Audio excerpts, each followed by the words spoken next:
Hello everybody and welcome to the Super J-Cast. I'm Joel Abraham, joined by Damon McDonald. Damon, how's your weekend going? It is wonderful so far. I have a very busy sports weekend, a very busy social weekend. It's a very busy pro wrestling weekend. So it's jam-packed. I have so much to do this. I even have to get a new suit, Joel. I have to get a new suit because my old one doesn't fit me anymore. How about that? So I have to go and do that today, which is always fun and exciting to get measured, and hate that. But then I have it's just a busy sports weekend this weekend and social. So always something on my plate.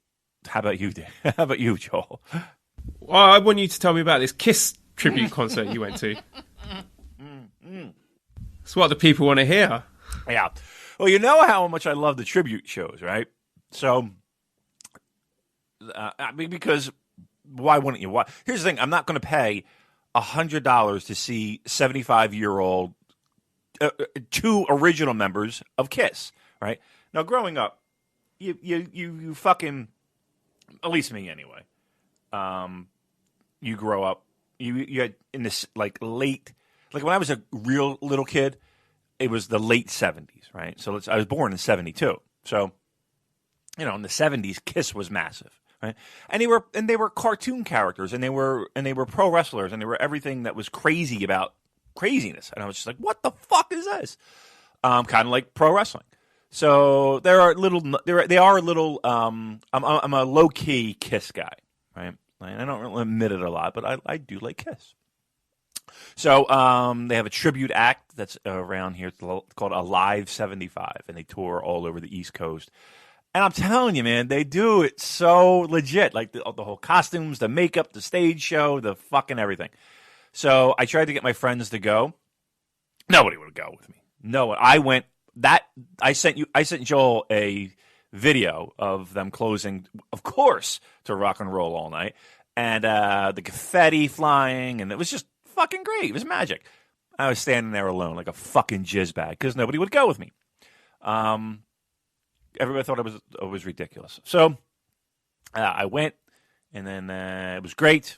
And, yeah, that's that. And I had a couple drinks, and I lost money betting on – because I was at a casino, and I lost money betting on hockey games. But I had a fun night. It was fine. But I was alone. I was like, what the fuck? Nobody would come? Oh, well. Oh, well was me. Joel, I need a side girl.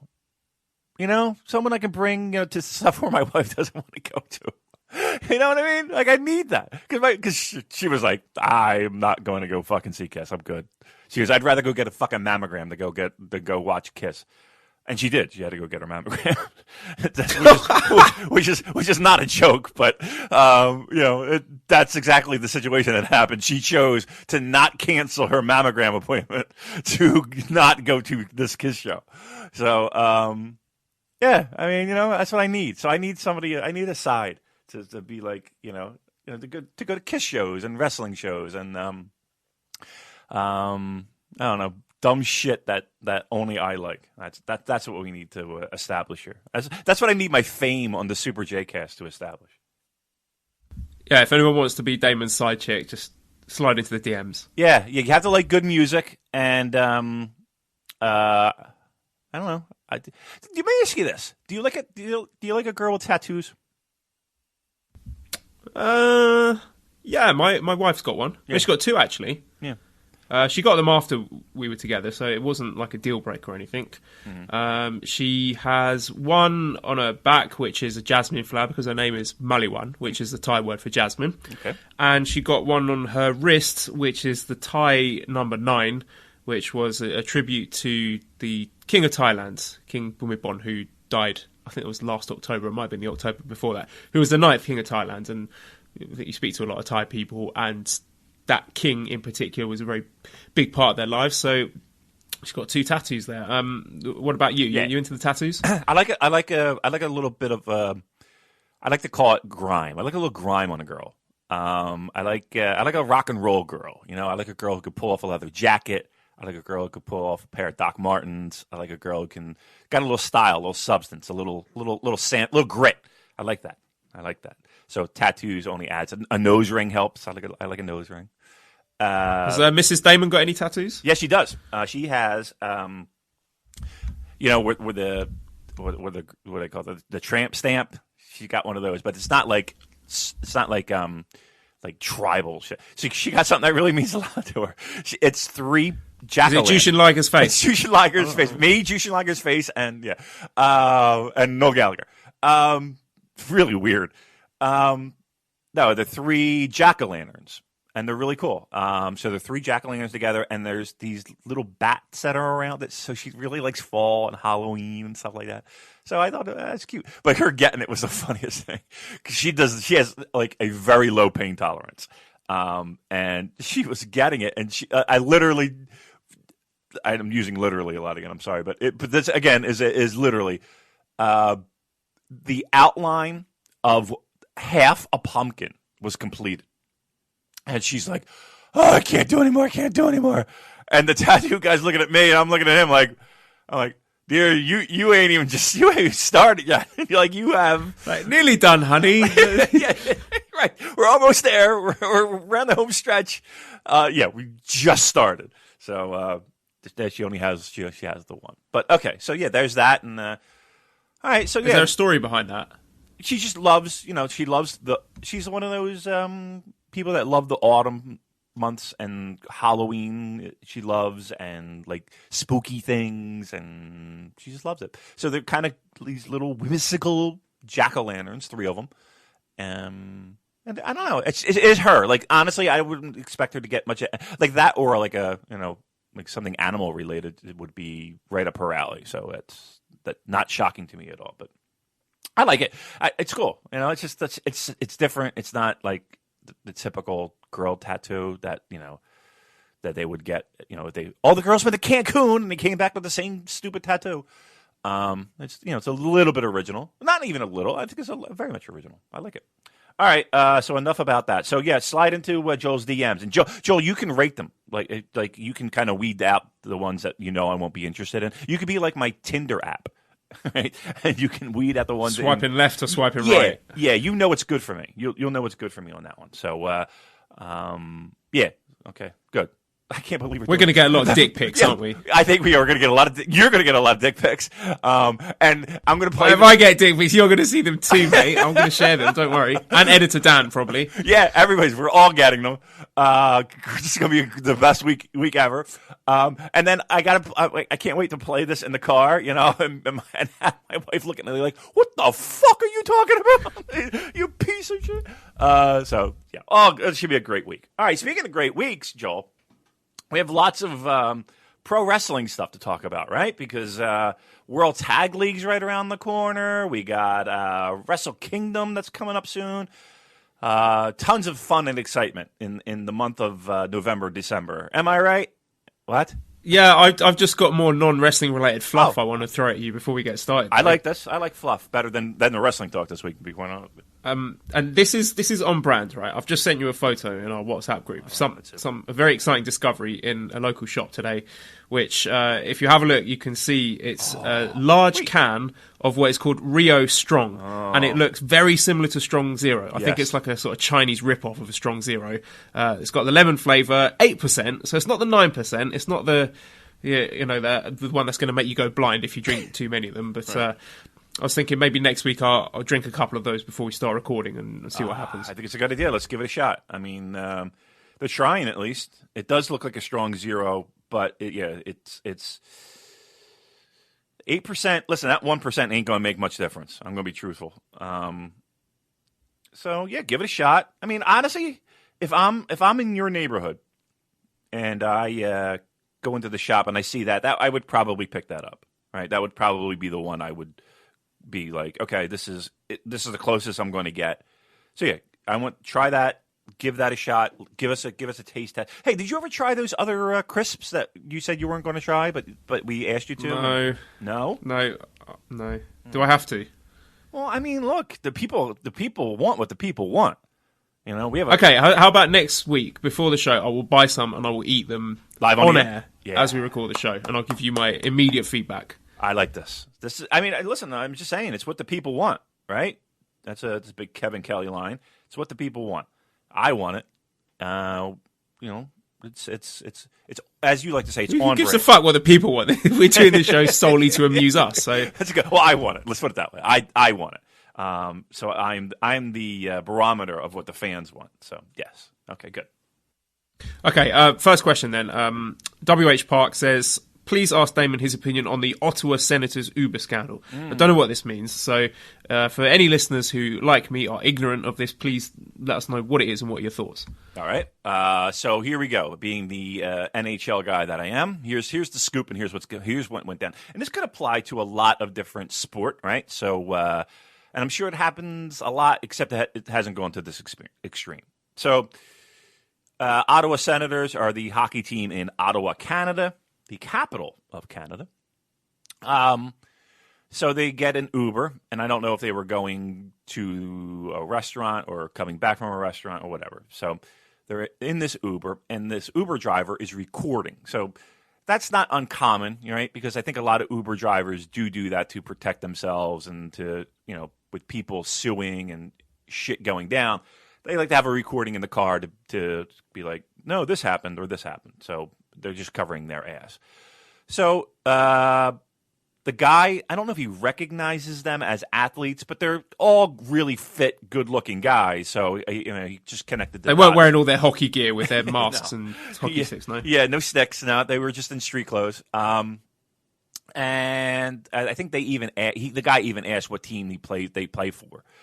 Because he didn't really know them, but like he knew that they were athletes. So anyway, the conversation in the car between the players basically revolved around how one of their coaches is a numbnut and doesn't really teach. And these are star players that are in the car. These aren't just bums that are in the car. These are names on the team. And they proceed to kind of rip into the coaching style, and one of the main players was like, "Yeah, I haven't paid attention in 3 weeks in the meetings," and blah blah blah. So this Uber driver decides he's going to release this. Right? He sees this as an opportunity to take advantage of a situation and try to either blackmail or whatever. He leaks this he sends it to everybody in Ottawa media.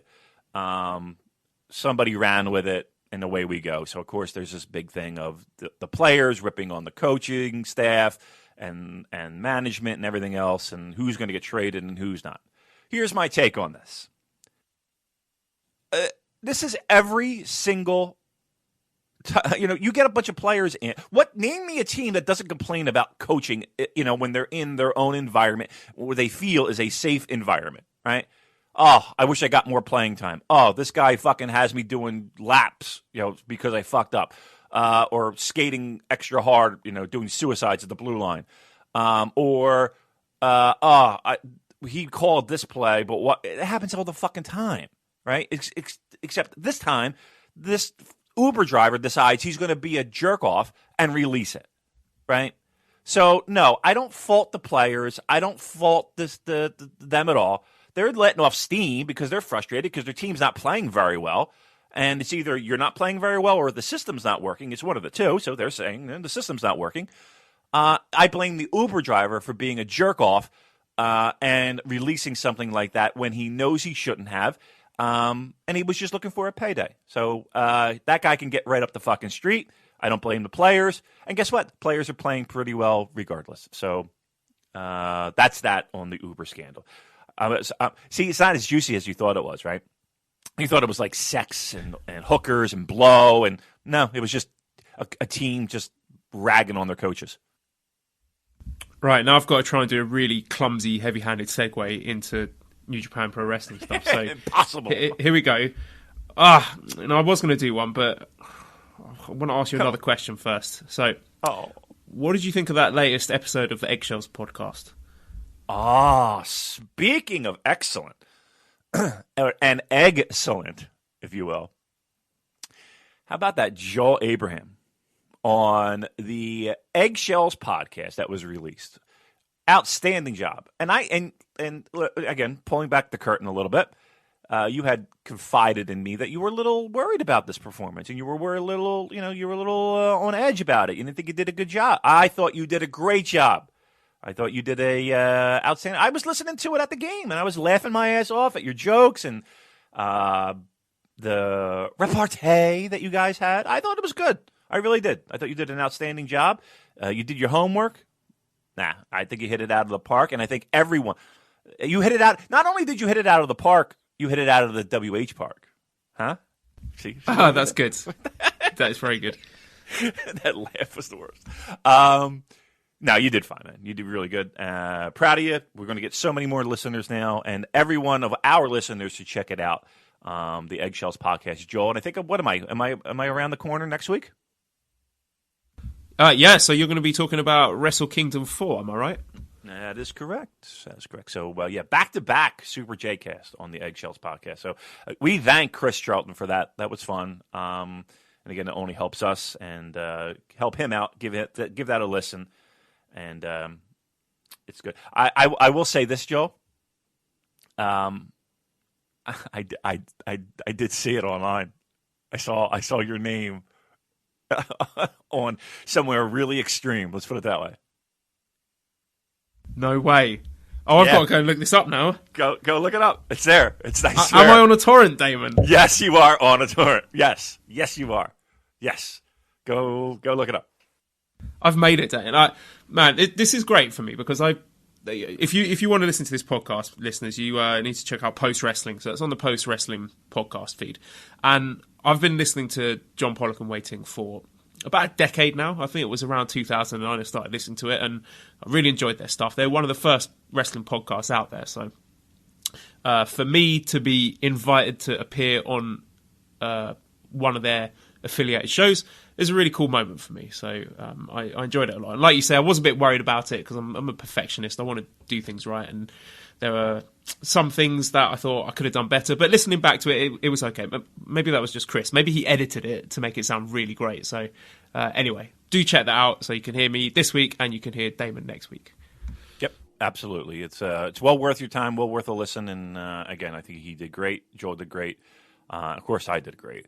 But yeah, good listens for your, if you want to listen about then learn the history of the promotion. This is a great little launching point for you. Yeah, and also it's quite time relevant given that the main event of Wrestle Kingdom 3 was Tanahashi, and we're getting him again a decade later. So there's quite a few parallels to be made between the Tanahashi Keiji Muto main event and the Tanahashi Omega main event coming up. Anyway, let's get into the New Japan business. So start off with this one. In the latest Wrestling Observer newsletter, Dave Meltzer reported that Jim Ross will be off the Access New Japan TV shows from December 31st to March 31st, which includes Wrestle Kingdom 13. So this could continue after his WWE deal expires at the end of March. So it seems that WWE are blocking him from working with New Japan. But I do get the feeling that Jim Ross is someone that Michael Craven would love to stick around. So do you think we'll be hearing more JR from April onwards? Yeah, I think so. I mean, keep in mind the deal that he has is with Access, and while it is, there are threads that are weaving into the New Japan world. It's mostly an Access TV thing. So, all right, So, I had a dream like sometime last week, and it's weird that you brought it up because I just remembered it.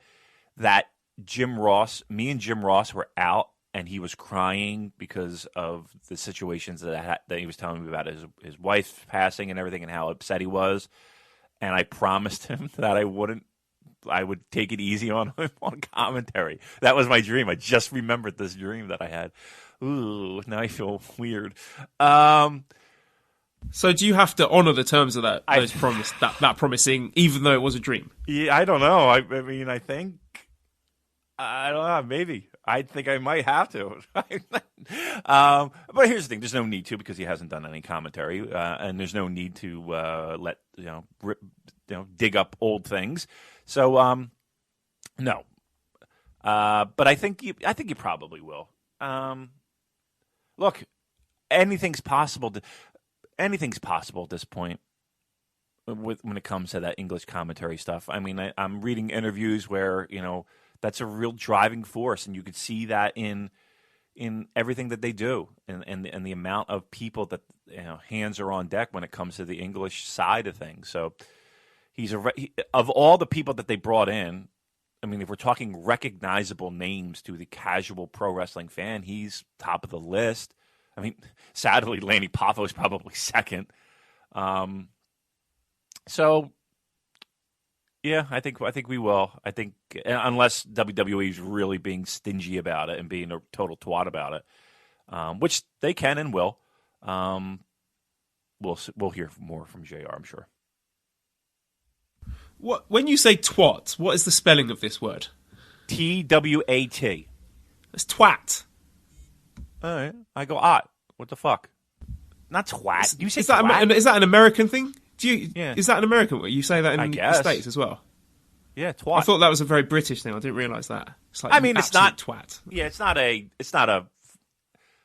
it's probably middle of the road common. Like, it kind of ranks right up there. It ranks up there with the. I don't want to say the word because people just lose their fucking mind with it. See you next Tuesday. Yeah. So I mean, it's weird because it's like in Australia and and even in Britain, it's a very casually thrown around word, and here in the States, that word is like, you're a girl's going to start swinging. Like, if you call her that, a girl will start swinging if you call her that. I don't think you can call a girl anything worse in the States. For a guy, it's up there, I guess, right? But you try and pull that off on a girl, that ain't happening. And it's weird. It's very casual everywhere else. Twat is kind of the same thing. Like, if I go up to if I'm in a bar situation and somebody's getting mouthy and I call them a twat, that's borderline. That's a tough one. Yeah. Oh, well, I've learned something new here today. So someone else who's been a bit of a twat is Taka Michinoku, who has been caught in a magazine in an 8-year-long affair. And the upshot of this being that he's taken a 1-year pay cut, which is one of the highest as wrestling punishment that wasn't outright suspension or dismissal. So a statement was released which said that K-Dojo isn't going to pay him at all for a year. But I believe he's also the owner of K-Dojo, and that basically means he's not going to be paying himself a salary. And I think a lot of owners, CEO people do that on top of what they profit off of the business. Now, I don't think that K-Dojo is making a lot of money and making much profit, to be fair, and we can assume most of his K-Dojo income comes from the school rather than the show. So instead of going towards the paycheck, that money will go straight into the company coffers, which I then guess goes into Taka's pockets anyway. But unless he's got some partners. He's also resigned as resident director, so nominally he's taken a step back, but I'd be surprised if he actually stops his involvement in the day-to-day running of the company. But I just find this interesting from a cultural perspective, because in the West, if you hear a sports star cheated on his spouse and get caught out, no one really cares that much, and they certainly don't face any sort of sanctions from their employers. But in Japan, it's quite a big deal, and we've seen guys like Taichi get suspended for 30 days. This situation with Taka. There was a situation with Shibata, I think that was last year, but he seemed to get away with it. But there's a big culture of honour, and if people get caught, it's a scandal, and they are disgraced. So, interesting little cultural caveat there. It is, you are right. It does become news in some ways, but it is.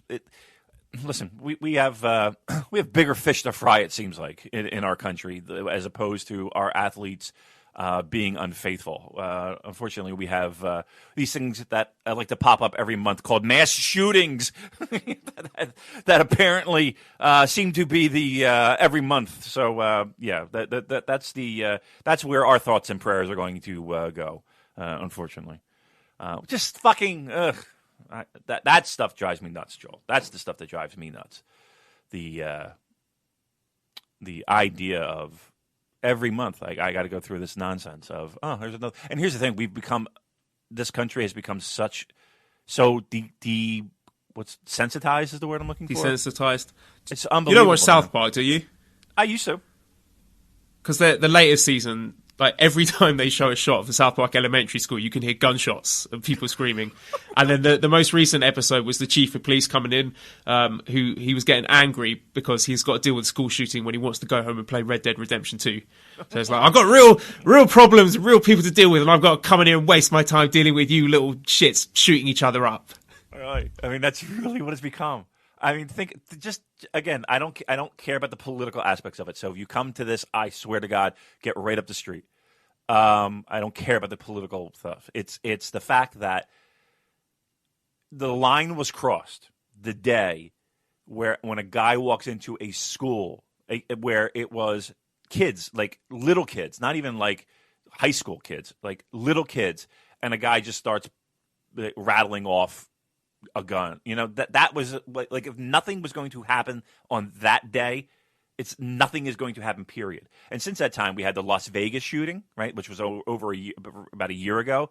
That horrific scene where it was an outdoor concert and a guy just decides to get up, I'll go off on a lobby and in my balcony and just start sniper rifling people. And then this, and then others that have been falling in between. It's fucking madness what's going on. It is absolute fucking madness. I don't know. What's the gun situation in your country, Joel? Give me a little taste of what you have to deal with when it comes to the gun situation in your country. What, in China, where I live? Yeah. I don't know. I'd have to check that up myself, yeah. But yeah, that's a good answer. I know that there were some quite bad knife attacks in elementary schools. I think it might have been the same province that I live in, but obviously you can only do so much damage with a knife. No, I'm just surprised this conversation's taken quite a dark turn, and whilst I do agree with you, I just want to let the record show, before anyone comes at me on Twitter like, the show never got political when Colin was there. That is Damon who's making it political, not me, even though I agree with you, and you are right. I'm not making it political. It wasn't me that started this conversation. I'm literally just making a fact of, our country has bigger fish to fry, and we're saying that when it comes to the infidelity of athletes, we're kind of just, okay, we hand wave it and shoulder shrug it because we had this to deal with, even though we really don't even deal with that, to be quite honest with you. All right, sorry, we went off on a little tangent there. All right, it's getting on my nerves at this point. All right, let's talk pro wrestling, shall we? Yeah, so Tokyo Sports. Tetsuya Naito received a WWE offer after Dominion and turned it down. I didn't even give it thought. This New Japan ring is already the world's #1 stage. Fans know this. That's why I think we should focus on our home crowd before looking international.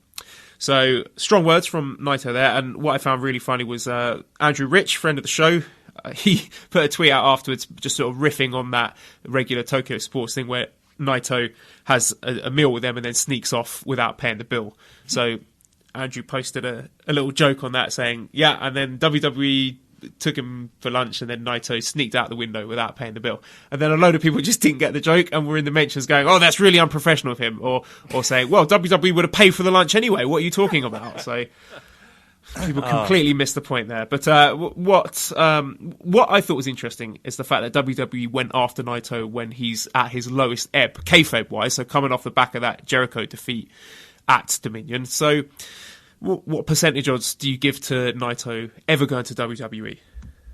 I would go low. Like single digits low. I don't think it's in the cards for anybody. Like who reached out to him? Like what constitutes a reaching out? Do you think, Uncle Paul is picking up the phone and calling? To me, it's like a Jericho or a Rey Mysterio of, hey, would you be interested in going to WWE? Nah, not really. Okay, and that was it. You know what I mean? Like I don't see like maybe a Steven Regal reaching out, maybe, but I don't see that. I see that. I don't think a formal offer was made. If you really want to get down to it, I don't think like phone calls or negotiations. I think it was just something as simple as that, where somebody was just like, "Hey, you should come here. You'd make a lot of money. You'd be a star." And he was like, nah, I don't feel like fucking doing that. That was probably the extent of it. Okay, and I've got a little match here that we saw from his opponent at Power Struggle, Zack Sabre Jr. So this was Zack Sabre Jr. versus A-Kid on a Spanish show, a Triple W, from April 14th, which is getting a lot of traction now. What an amazing match this was, Damon. Yes, it was. Yes, it was. And truth be told, I have to thank that Joel Lanza for kind of digging that one out. That from what I understand, that month is over a month old, right? And for whatever reason at the time, it may have gotten a little bit of traction, but then, it seems to me like after Lanza really went out and trumpeted this match, that's when people started to get on board and watch, and boy, it's taken off, and it's well deserved. It is a very I hate to use this term, and now I'm not even going to use the term. It is a very hard-hitting Zack match with even more flavor, if that makes any sense, right?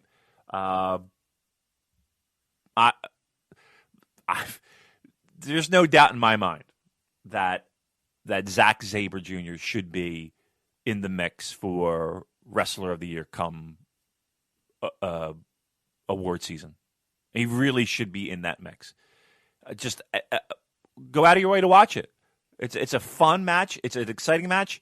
And again, it's a Zack match, but there are these other dangerous elements that are in this match that make it a little bit different, fast paced, exciting. I was close to going 5 on it. I was like 4 3/4 on it. It was a really good match on a show that, could easily be missed if you're not going out of your way to watch it. So great job by everybody to get this match out in front of everybody. Yeah, Zack Sabre Jr. has had some tremendous matches this year, and this might be the best one. Yeah. Certainly, if I knew more about A-Kid or if I was following Triple W, then this would be a definite 5-star, but just the lack of emotional investment I have in the match means that I can't. But from a technical point of view and the crowd, everything, it was just incredible. So if you haven't checked that out already, do check it out. A-Kid versus Zack Sabre Jr. It's free match. It's up on YouTube and definitely worth your time. Yep, I would absolutely recommend it. So you didn't go 5, but you're in high 4s. Yeah, I think I'll go 4.5. So I'm taking away 1/4 star for my lack of emotional investment, which is, of course, not on the performance at all, and 1/4 star for the lack of stakes. For me, it's got to be high stakes, big title match on a big show, something like that, for me to go all in on that. But I think 4.5 is very, very respectable score. Yeah, and you said it was one of your favorite Zack matches, period, right? Yes, I think 2 of my favourite Zack matches are going to be the New Japan Cup final against Tanahashi and the G1 match he had with Naito. I thought those 2 were really, really tremendous matches, but this is definitely right up there with him on a technical level. I'm going to set the over-under number of 3rd place. Do you think Zack is over or under for Wrestler of the Year? For the general consensus, like the public vote for Wrestler of the Year? Yeah. I think he will be below Ospreay. I think he will be below Kenny. Then you're sort of getting into tricky areas. Did he have a better year? Yep. Did he have a better year? I'm going to rattle. Yeah. How about this? Did he have a better year than Naito? Zack. Yes. Did he have a better year than Tanahashi? That's really tricky. Right. Tanahashi's had more chances. I think I would have to put him below Tanahashi at this point. I might put him above. I really might put him above. How about Ishii? Oh, this is so... Damon, we've got to keep our powder dry for this one. We've got our awards coming up, and you're making me give away our picks here. That's my last one. How about Ishii? Do you think Zach has had a better? And here's the thing: you got to get your brain going, and everybody's got to get their juices flowing because we're going to be releasing these awards probably real soon. What about the World Tag League? We got a lot of World Tag League matches. The fuck out of here! I tell you what. We'll get to it, but I am mentally preparing myself to sit through this nonsense. I don't know how I'm going to do it. Like it's really good. A lot of this stuff is hand wave stuff, but okay. Ishii, Zach, who had a better year? Oh, I can't choose. Probably. I can't pick. It's tough, isn't it? They're on par. It's so hard. Because Ishii had a tremendous G1. He's had a really good match with Kenny Omega at Destruction. Great matches with Suzuki. I think Zach edges it. Slightly. I might have to go Ishii. I might have to give Ishii the nod on that one. By look like a fucking ass hair. But even then, you see, here's the thing. What I'm doing is I'm unfortunately putting in my, but I really like Zach. Like, I like everything about Zach. You know what I mean? Like, I like his interviews. I like his look. I like everything about him. I like his musical taste. I like, you know what I mean? Like, I'm using all of that in there, right? But, I'm curious. I think that you should have a poll and just be like, who had a better year, Zach or Ishii? And I would be very curious just to see that alone.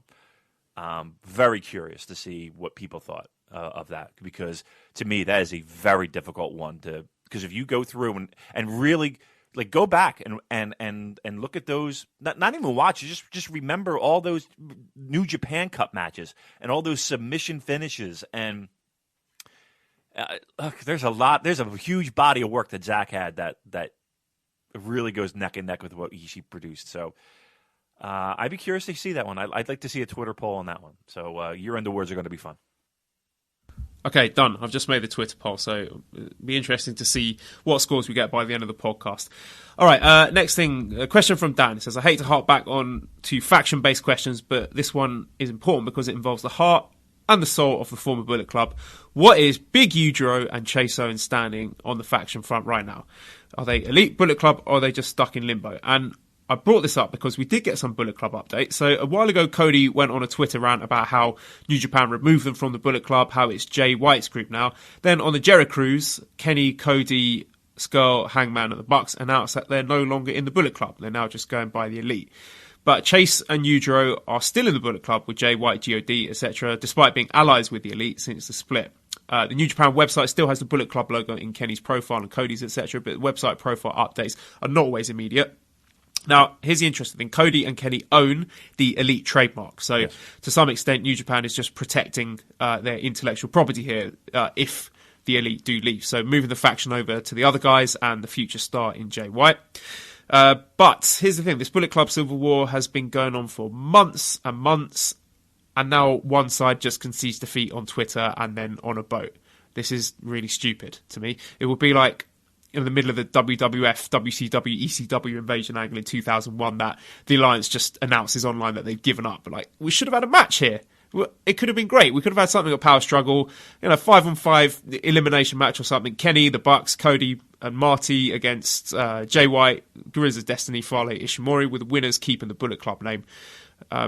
Now, I guess the elite guys, they must be praying now that the elite gets over in the same manner, because there's a lot of T-shirts on the table. Meltzer was saying that they could come out ahead as New Japan was taking a good chunk of that T-shirt money. But either way, for me, it's an unsatisfactory payoff to such a long-term story, Damon. It is, and that's the end result from a fan perspective. From their perspective, right, Bullet Club is owned and trademarked and licensed through New Japan. They own that. So that's not a Kenny thing. That's not a Bucks thing. That's a New Japan thing. So I'm sure that part of this is a business standpoint. From a business standpoint, is those guys saying, "Hey, you know what? We're getting hosed here on the profitability of all this Bullet Club merch because we're not seeing all of it or we're seeing a portion of the pie that we feel like we should have a bigger piece of. And we're going to create our own thing. So we're not going to have any more Bullet Club T-shirts, and that's why there was a big thing made online where this is our last Bullet Club design, and this is that. So, so even if they do stay, they have their own brand, so to speak, and they can make money off of that and get all the profits. From a pro wrestling fan standpoint, yeah, this has been a dud, a resolution that feels like, and again, we always say that it's rare that this happens in New Japan. New Japan is very diligent in wrapping things up and putting bow ties on it, or at least giving you little seeds that are planted to further a storyline down the road. This, and it could, don't get me wrong, it could, but as we stand here right now, again, if we're talking award season, I don't think that there's any surprise that this whole Bullet Club Civil War thing and the resolution of will probably go on the list of most disappointing thing in New Japan during the calendar year. And I guarantee it's going to get votes. Yeah, I just find it absolutely staggering that there was no big match payoff at the end of it, that it's just sort of fizzled out like this. I mean, maybe they will come up with something definitive when we might have an Elite versus Bullet Club thing, but just the way that they just announced, oh, okay, yeah, they won. They're Bullet Club now. We're not Bullet Club anymore. They should have done something with that. And who was it? Was it Tanahashi or was it Naito? Or I don't remember who exactly said it, but whoever said it made a great point of, you guys spent 20 minutes killing each other, putting each other through tables and chairs and, everything else. And then you go and hug. Right? It's like, what? What was all that for? What was the past 20 minutes of this match for? Like, that's the kind of stuff that drives me nuts. Like, that really gets under my fucking skin. That you want me to invest in a storyline, and then 2 seconds later, you're hugging in the ring. Like, it makes, I don't know. That I get that there isn't. Look, I'm not going to sit here and say that it's 1981 and I'm a little schoolboy believing everything that's going on in the ring. But can we? I'm buying a ticket to kind of lose myself.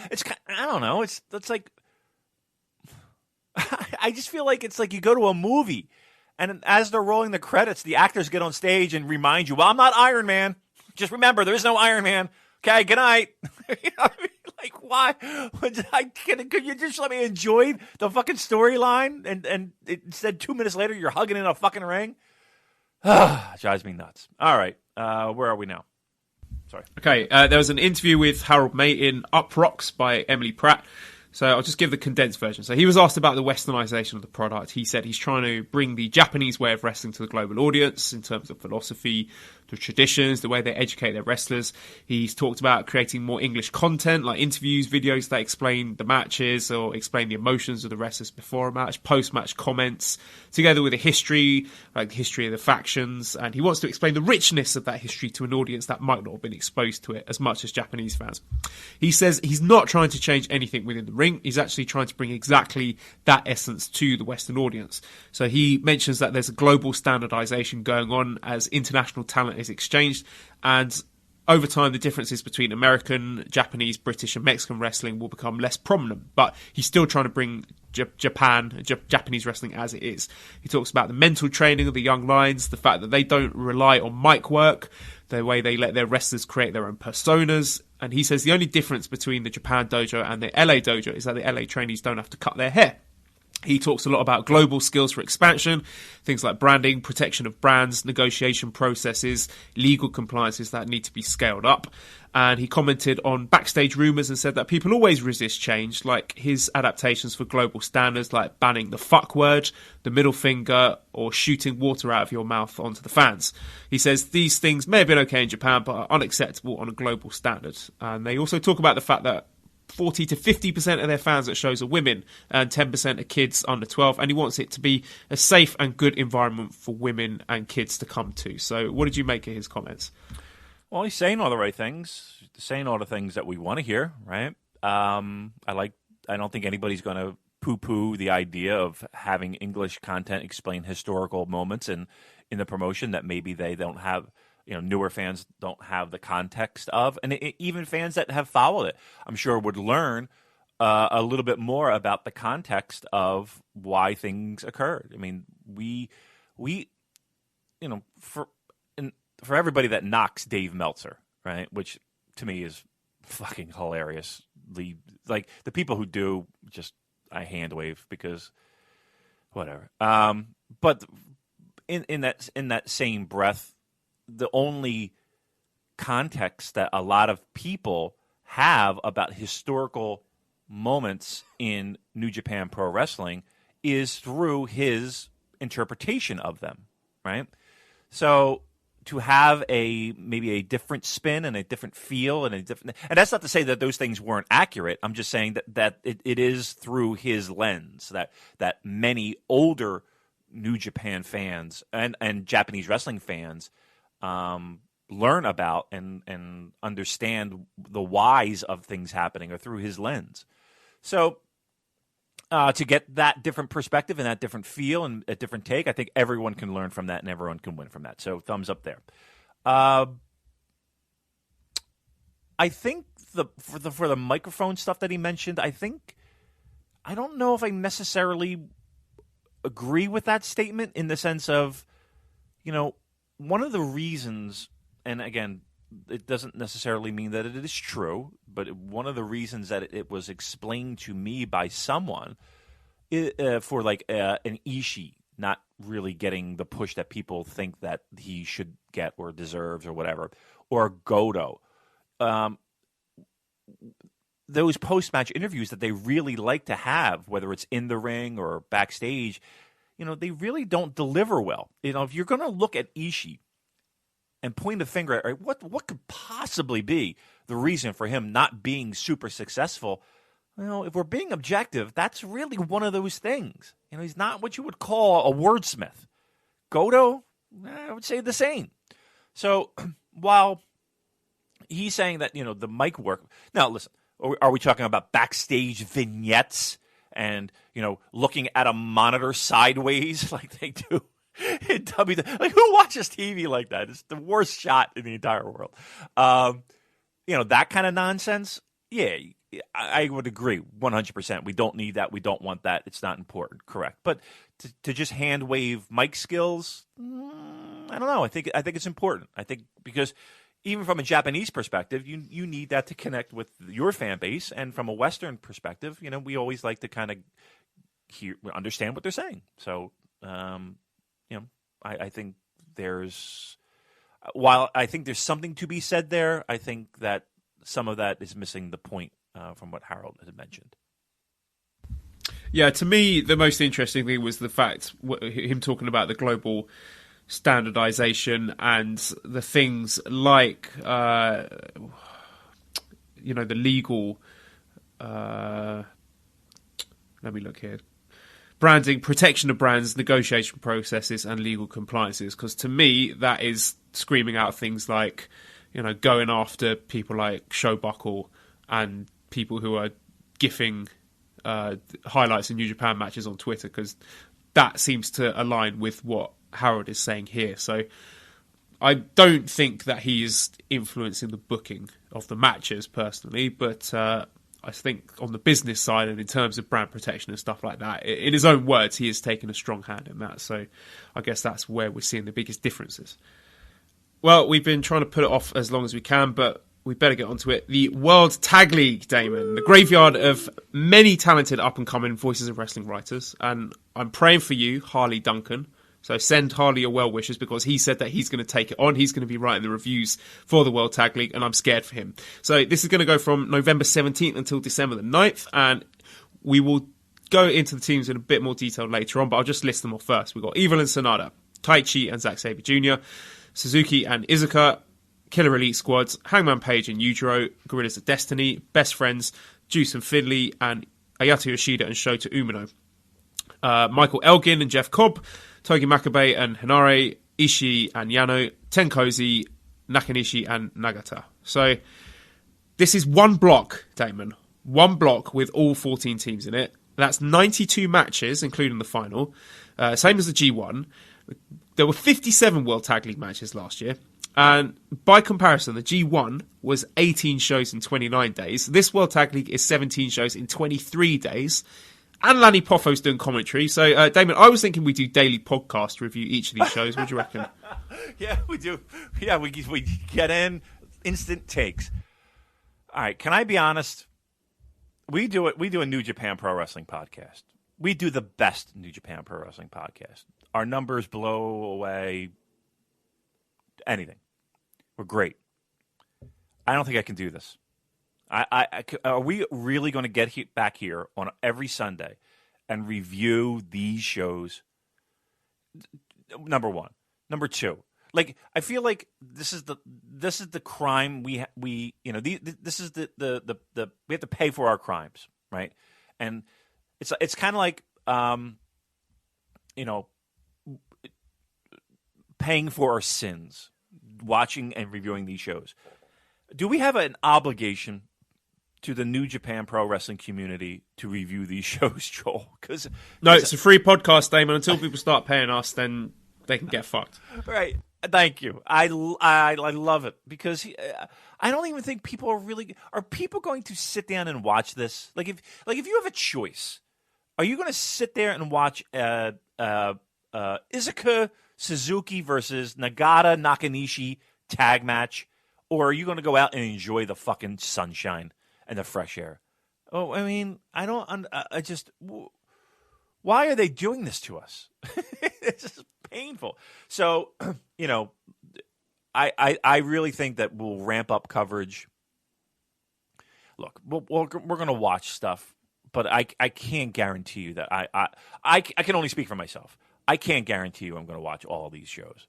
It's just not going to happen. I got better things to do in my life than to sit there and watch that nonsense, that dreck, and waste an hour of my life. Yeah, definitely don't blame you. So, listeners, maybe you can give us suggestions of other things that we can discuss instead of the World Tag League. So, I mean, just looking at it in terms of statistics, compared to last year's World Tag League, 11 out of the 14 teams are exactly the same, with another team of Juice Robinson and David Finney, who also featured last year in separate teams. So, Zack Sabre Jr., Taichi, Shota Umino, and Ayata Yoshida are the only new additions. So that's 24 out of 28, the same people as last year. So out from last year, also taking into account the reduced size, are War Machine, Sami Callihan, Hiroki Goto, Yoshihashi, Bad Luck Dale, Chase Owens, and Katsuya Kitamura. So we got a question here from listener Stefano who says, so how much are we hand-waving this tag league lineup? Is it more lackluster than prior years? And I think we've pretty much addressed this point, but yeah, it just feels really stale, doesn't it? Oh, it just feels, it doesn't even feel, yes, it does feel stale, and B, it feels dull. Like, it feels really dull. Like, go through that lineup, Joel, and just reach out for me. Give me 2 matches that you think will be very good. 2 matches. I think Evil and Sonata versus Elgin and Cobb, that could be really good, right? That's one that could be really good. What else? What else could be really good? Okay, I'll play devil's advocate here. I think Yoshida and Umino are going to be really good, and I think they could have some really decent matches. I was actually thinking Evil Sonata against Yoshida and Umino. Evil and Sonata against Killer Elite Squad, they had a really good match at WrestleKingdom, so if they can tap into some of that magic again, just pretend that they're at the Tokyo Dome, they could have a really good match. And another one that is quite interesting is the fact that we have so many Suzuki-gun teams. We got 3 Suzuki-gun teams that we are going to end up with Zack Sabre Jr. facing off against Minoru Suzuki at some point, which could lead to some interesting developments. So I'll give it that. Okay. My only fear with that is that it turns into one of those nonsense. Oh, you take the fall. You know what I mean? Like that. The whole we're in the same faction, so you just lie down, bullshit, and then somebody says no. They do a 2 count, they kick out, and then they start brawling. What was that amazing match in last year's Best of the Super Juniors? I think it was Taichi against Taka Michinoku, and they had an amazing match without actually touching each other. Yeah, I do remember that. I think we might see nonsense like that. Let's do this, Joel. So right out of there, we got a handful of positives, right? Let's give. Is there any more positive matches that we can come out of this? Right, things that might be like, okay, I might want to go out of my way to tune into. Elgin and Cobb against Killer Elite Squad. 4 big lads doing big boy things. Okay, I see a lot of outside the ring brawling. I see a lot of. I see that one being the brawl in the crowd type match. To be honest with you, it could be good. It has a chance to be good. So we'll put that in a good column. We'll put that in a possible good column. Okay. How about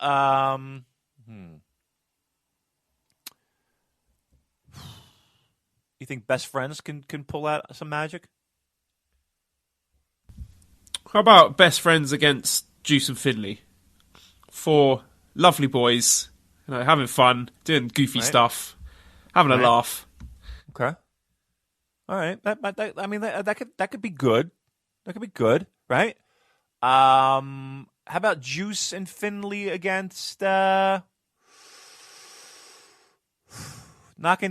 and Nagata? No. Okay. What about Best Friends against Ishii and Yano? Yano and Chuck Taylor. You're going to get plenty of comedy, right? If you like the comedy, that's the match for you, right? Good? Or no, we're looking for very good? No, I'm struggling to put that one in a column. Here's the thing. I'm going to burst the bubble straight away because last year, the highest rating a World Tag League match received from Dave Meltzer was Evil and Sonata versus Tama Tonga and Tangaloa, and they received 3 3/4 stars on the 19th and final night of the tour. So do not hold your breath for any bangers. I will be very surprised if we get anything touching 4 stars on this tour. So let's dig into some questions here. So Michael says, why aren't Suzuki and Zack Sabre Jr. tagging together? And didn't Okada say that he and Yoshi would be teaming? So why isn't he in, even with a replacement, if Yoshihashi isn't ready? It's frustrating to me, right? The most annoying thing about this statement is that they are making bad teams just so that there's a pin eater. And this whole idea of pinfall protection only really makes sense when you're considering the booking, which breaks the suspension of disbelief. Like, I get it, they need it to protect guys, but the match quality really suffers as a result. And it's also inconsistent with what's happening in other promotions, like Rev Pro, because Suzuki and Zack Sabre Jr., they're an established tag team. They're title holders. They're holding their tag team title belts. And Rich Craich brought this up on the Slack chat. Like, I'm trying to imagine the backstage conversation where Suzuki's having a meeting with Zack and he's saying, like, so we are a dominant championship winning tag team. Let's team up and win the World Tag League. And then Zack Sabre Jr. is like, nah, mate, Taichi. And like Suzuki, as the leader of Suzuki, would say, like, good idea, I'll take Izuka. But given that Zack appears to be in a WrestleKingdom singles match, him tagging with Taichi doesn't really make sense either, because they obviously won't win. So why not have Suzuki and Taichi together? So Taichi could do all his cowardly stuff and then tag out to badass Suzuki who could beat people up. And I would have bought that team as having a legitimate chance of winning. But instead we're getting teams that have got no chance with pin eaters. Look, I agree with everything that you said. It's you can go down that roster and be like, okay, well, he's the pin eater, he's the pin eater, he's the pin eater. They're not winning. They're not, and just you could just take teams out. I mean, it's. Should we do that? I mean, let's go through the teams, and you give me the percentage chance of them winning the World Tag or making the final. Okay, let's say percentage of making the final. Okay. Evil and Sonata. Very high. To me, they win the thing. Evil and Sonata win. Okay, so what we're talking, like 100% chance they get into the final. 95%. 95%. Okay. Taichi is Zack Sabre Jr. See, here's the thing. It's like, for a brief moment, Taichi was your never openweight champion. But it does feel like he's the pin eater. He's definitely protecting Zack, because Zack has a high profile match going into Kingdom. they're not making the finals. I would say 30%. Okay, I was going to go a bit higher. I was going to go 50% just because they're both been relatively successful in singles action. Suzuki and Iizuka, I'm going low, maybe 10%. 10 if that. Single digits, I might even go. Iizuka is... Could you imagine Iizuka in the fucking final? Come on. At least in the final, they're expected to really go out of their way to do their best to have a great match. Iizuka? No way. All right, Killer Elite Squad. I'm going pretty high with this. I'm going to go 80%. Yeah. Probably in that same boat. Go ahead. All right, Hangman Page and Yujiro. I like both guys, but they're just... Yujiro's not a big enough name. He's not going to be in a heavyweight tag title match at Wrestle Kingdom, so pretty low here. Maybe 30%? 25, 20%, yeah. I mean, Hangman Page is obviously the protected one of the group. But yeah, I would go 20%. All right, Gorillas of Destiny. Again, I've got to go quite high because I don't think they're going to be taking too many losses here. I think it's quite likely we're going to end up with quite a few teams tying for first place. So GOD, I'm going high, again, I think 80%. Yeah. I mean, I think they'll be, if not in the finals, then it'll be like a last, ditch effort to have them eliminated, and it sets up any future tag programs if they retain. So, yeah, I think it's pretty high that they'll be near the top. Okay, and the Best Friends. Fun team, but I mean, it would make sense for them, I guess, to have something at Wrestle Kingdom, but it's just Chuck Taylor. Can't see it. I think they've got big plans for Beretta, but not Chucky, so I'm going low here, maybe 40%. Put him on commentary. Seriously. Put him on commentary. Like, you have a guy there that is, pardon the pun, tailor-made for commentary. That's your guy. That's your third mic. I mean, put him on the. Here's the thing: put him on the B team, or second mic. Put him on B team second mic. So your first team is Kelly, Rocky, and third mic can weave out Chris Charlton. You can weave in and out, or you just go two. But make him B team second mic, and I think you got a winner with Chucky Taylor. Yeah, I just started looking up the lineup for the penultimate show on this World Tag League just to see if there are any clues by the way that they're paired up. See, the big names who might play spoiler. So in that final day, we've got GOD against Yano and Ishii. So I could see Yano and Ishii possibly playing spoiler there to keep GOD out of it. But then I had a horrible thought that no, actually there can't be Yano and Ishii. No, okay, let me go back to what we're doing. So. Next thing, Juice and Finlay. Finlay's taking full. Again, Finlay's not a big enough name for them to be winning this on being in a tag match at Wrestle Kingdom. So, again, going low, 30%. Yeah, and Juice is going to WWE, so. Yeah, I ain't ever going back. Yoshida and Shota Umino. Question here from Tyler. Are there normally Young Lion teams in the World Tag League? What kind of track record do they have? Have any Young Lion teams recorded more than one win? So I did a bit of homework. Last year there was Finlay and Kitamura who got 0 points. There was Hanare and Makabe got 1 win. Then 2016 there was Hanare and Nakanishi got 0. 2009 Goto and Okada got 0. And I think Okada was a Young Lion then, wasn't he? Yeah, he was. So there's your answer. I think they could put on some good matches, but 0% chance of winning this. Yeah, agreed. Elgin and Cobb, Team Awkward are back. I think it would be quite cool to, have Elgin leaning over to smell Cobb at some point and pull a disgusted face. I would pay money for that. Now you got me. Now you got me interested. I'm watching every match. I want just once would be great. Wouldn't that be great? Wouldn't that be hilarious? Just that little nugget. I would piss myself laughing. To reward us for watching it, I think we should do that.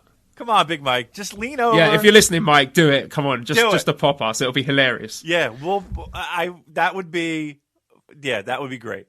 That would be great. And then Cobb could leave with 2 guys dressed up like War Machine.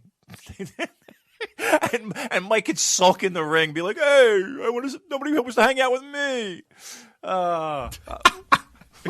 I'm so surprised that they put these guys back together again.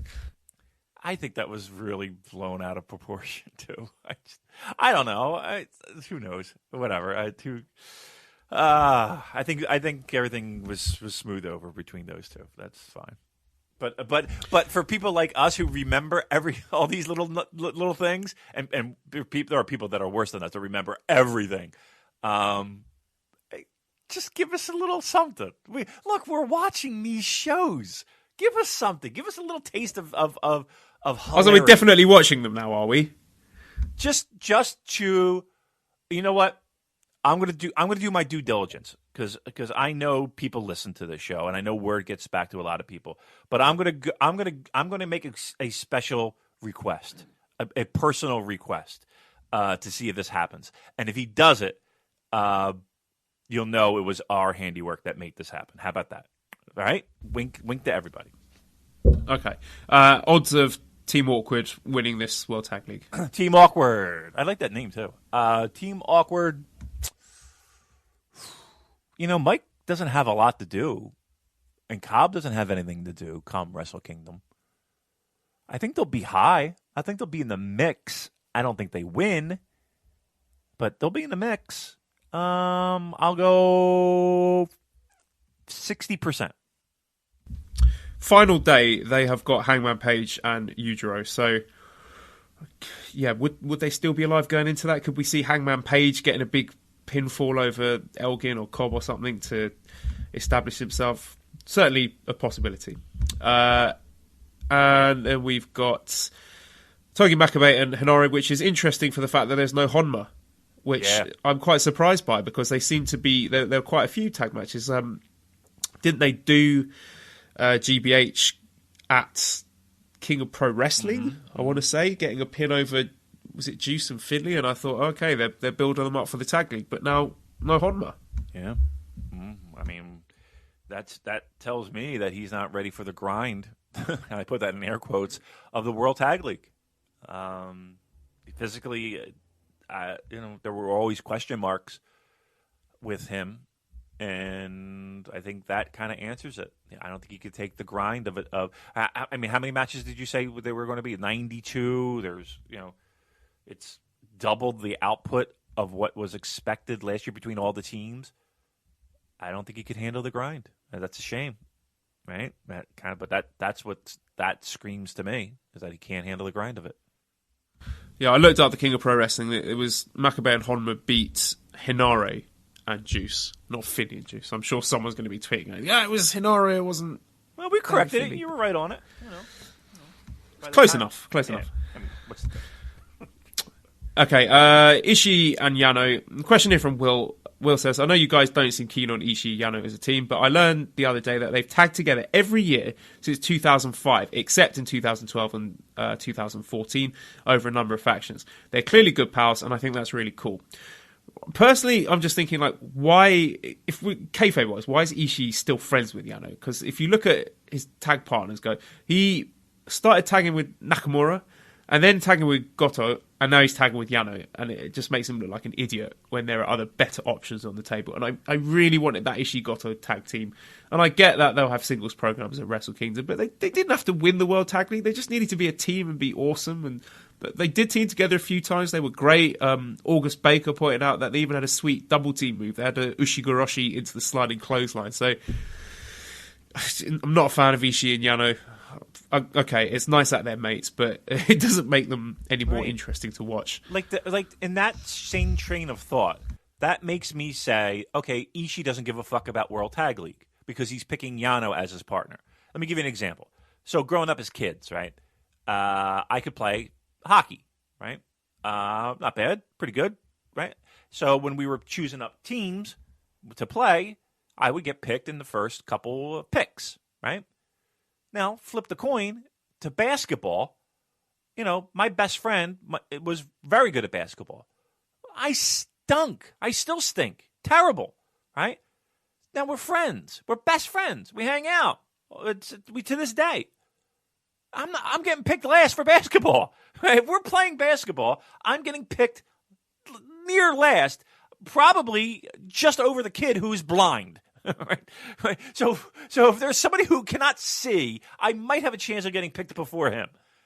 That's just, right? Because we want to win the game. I'm not good at basketball. Yano is not good at winning tag league. So they decide to, it would be okay if Ishii said, you know what, we're going to pass on this one, and I'll catch you on the flip side. Right? That means to me, like, oh, we're friends. We'll do World Tag League and we'll just fuck our way through it and get paid and pick up girls afterward. That's really what like, if I'm looking at it from that perspective, it means to me Ishii doesn't give a fuck all about World Tag League. It's just like, oh, well, Ishii and Yano have always tagged together, so let's keep them together. And the only saving grace here is the fact that Ishii has his singles match for WrestleKingdom, so that means Ishii and Yano are not going to be winning this. So very low odds for them, maybe 20%. Less than that, yeah, because of just because of the fact we know that Ishii's going to be he has bigger fish to fry. TenCozy, so Hiroyoshi Tenzan and Satoshi Kojima, 5%. I think it's 5% that they even make it through the whole tour. To be truthful, I think it's 5%. Yeah, Tenzan, though, he's still doing a tour like this. Wow, maybe we should do the Tenzan bump game. Count how many flat back bumps he takes in each match. Yeah, I promise you that you're going to find match. You know what? We're making this World Tag League interesting. We really are. So we have a couple things we're going to look out for. One, we're looking out for the Elgin Cobb smell-orama, right? We're looking for how many flat back bumps? Smelgin. You nailed it. Smelgin. Perfect. So we're keeping an eye out for Smelgin. We're keeping an eye out for flat back bumps from Tenzan, right?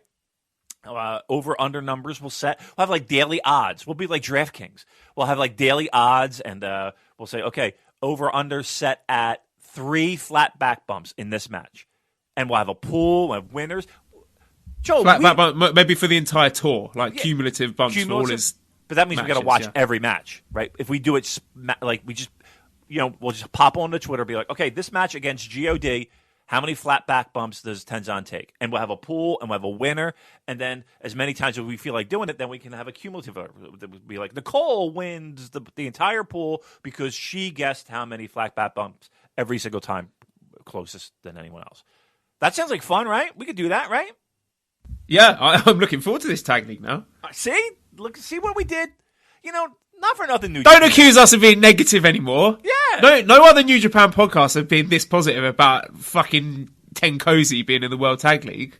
Thank you. Right. I mean, seriously, we've made the World Tag League between Smelgin and which I think is the funniest thing ever. Smelgin and Tenzan Bump Challenge. The Tenzan Bump Challenge, and I'm sure we'll come up with something wacky too. But we gave you 2 things to hang your hat on to watch these things. You're welcome, New Japan. Oh, okay. I got another one. Matches I'm looking forward to. Right, Hinare and Makabe against God. How many fuck are they going to say? Oh, because you remember that Wrestle Kingdom 11 match where Makabe and God were just like, fuck you. Yes. So we'll set it. All right. So when do we know when Makabe that match God fuck challenge? Yep. Let me look that up. When is that match? So we have to. It might take me a while because there's fucking hundreds of shows I've got to click through, but I will find it. Right. So we'll set that the night before, the day before. We'll send out the tweet. Yeah, the fuck challenge. We'll set the over/under number of the amount of fucks we'll hear during that match, and we'll have a winner there. Maybe we'll have a prize. I've got a lot of New Japan type stuff here, autographs and 8x10s and T-shirts and signed magazines and shit. I'm sure I could get rid of something, right? My wife would be thrilled, to be quite honest with you. Yeah, so maybe we do that. So, right, 3 things. People, get excited for World Tag League. You are not going to get this kind of positivity anywhere else. Nowhere else. I guarantee you, here's what you're going to get. Well, you're going to get basically us opening the World Tag League segment of, Jesus Christ, we're going to sit through this shit. But now we're pumped. We talked ourselves into it. And you're not going to get that anywhere else. You're not. We have saved. Here's what we've done. We have saved the month of November and December for you, New Japan fan. We have done it for you. Yeah, I've got so many coming into my head now. How many successful nut shots is Yano going to land throughout the tournament? There's plenty of stuff. Send us your ideas, listeners. Let's make this fun. Yeah. Let's make the World Tag League fun. There you go. Yeah, send us that's not a bad idea too. That idea of, hey, send us your ideas of how we can get through this World Tag League. We gave you 3. We have 3 on the table right now. If you come up with maybe 1 or 2 more, we have a nice little pool, little parlay action. This would be great. I'm excited for World Tag League. Look at us. Look at us go. All right. Maybe we can get Comms Pete Donahue, to do a little Google Doc for us for the World Tag League. Oh, would Pete be up for that? Pete is a good guy. He really helps us out. Pete, if you're up for this... I don't want to push my luck with Pete, actually. Yeah. World Tag League, I mean, that's a big ask, isn't it? It is. It really is. He might need to get a little special something. We might need to send him something, a little gift, a little token of our appreciation if he gets into this World Tag League doc. But if he's up for it, we're up for it. We can come up with a couple things. We could make this fun. Listen, how many times has people told you, Joel, you got to watch a fucking, I don't know. I'm going to come up with 2 Premier League teams, and I don't even know if they're boring or not. But Everton and fucking Swansea, right? You got to sit through that. You got no rooting interest, whatever. But you throw in a little money into it, right? You throw in a little gamble into it, and lo and behold, now you got an interest in this match, right? Same thing here. World Tag League. Let's spice it up a little bit. Let's get a little bit of interest. So we got a lot of things we can look forward to. 3 things we gave you, and we'll get some feedback from our listeners to make this more interesting. Last team, Nakanishi and Nagata. 0%. Well, 1%. Let's not go 0. 0? We're going 0. 0. Zilcho, no chance in hell. Okay. The other talking point from this tour is that there is no IWGP Heavyweight Champion Kenny Omega on this tour. There was an interview with him talking about how he's busy going out into the world to drum up international support and how Tanahashi never does that. Yeah. Does it bother you, the fact that he's not on this tour? Like I said again, during the Power Struggle tour, that I didn't really care whether or not we're getting Kenny Omega on the tour. You know, I could take it or leave it if he's going to be in multi-man tag matches. And the same applies here. But I do kind of think that we're getting pretty close to WrestleKingdom, and at some point you do need to be there face-to-face with Tanahashi to start building things up. So what do you think? Does it bother you that he's not on this tour? So the one side of it is it's World Tag League, right? So all he's going to do is sit there in multi-man tags, and even if he did participate in the World Tag League, he's going to have, somebody taking the falls for him. So I see that argument made a lot of, it's the World Tag League, take him off, have him rest, blah, blah, blah, blah, blah. But see, here's the problem. That's not the problem of Kenny Omega. That's the World Tag League. The World Tag League is boring. Like, Kenny Omega should be on this tour, but the reason he's not on this tour is because nobody gives a fuck about it, right? That's the excuse that's being made. He's the champion. He should be there. The problem is that World Tag League is such a snore fest that why the fuck would we waste it? Why would we have him there? There's no reason for him to be there. Look, he went on a cruise to promote a brand, right? And to do more international goodwill on a cruise. And dressing up like Toad from Mario Kart was a very, very important part of that. Yep, absolutely, right? And he's on a cruise with people who already know him. Like, there's no one that went on that cruise that went there saying, I have no fucking idea who the hell Kenny Omega is. And then after that cruise being like, sign me up for WrestleKingdom, right? No one. So I don't understand this. Now, he had a match with, who did he have a match with? Was it Phoenix? Yeah, I heard it was very good. I'm looking forward to seeing that if it eventually comes out. Right. So I mean, you can't hand wave that. That's a nice sexy match right there. Right. Now I don't know if you heard this, though, speaking of champions and so forth. Trent Beretta was supposed to wrestle Cody in Toronto, but that match got nixed. Cody got hurt. So they called off that match. So there was supposed to be that title defense from Cody for that U.S. IWGP title on the Ring of Honor show that apparently was pulled because Cody got hurt. So yeah, well, someone obviously hasn't read the show notes, Damon, because that was on the agenda later on when we do our WrestleKingdom 30 match announcements preview. But seeing as you brought it up, what was your point on that? My point is that there's a lot of outside New Japan pro wrestling stuff going on between many people in the elite. It's something that they do that, again, whether it's...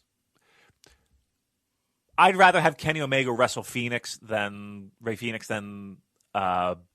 be in a multi-man tag on World Tag League, truth be told. If I have the opportunity to see different matches with him in that environment than in World Tag League, I'm going to be truthful. I really don't have that much of a problem with it. Okay, fair enough. Also, we got Okada and Tanahashi teaming up for a few matches against the Bullet Club, which should be quite exciting to see. Yep, I'm excited for that. I think that'll be. I don't know if historic is the word, but yeah, I mean, historic is the word. Considering the feud that they went through and the history behind them. Yeah, that's there. There's another interesting take that you can get out of this World Tag League.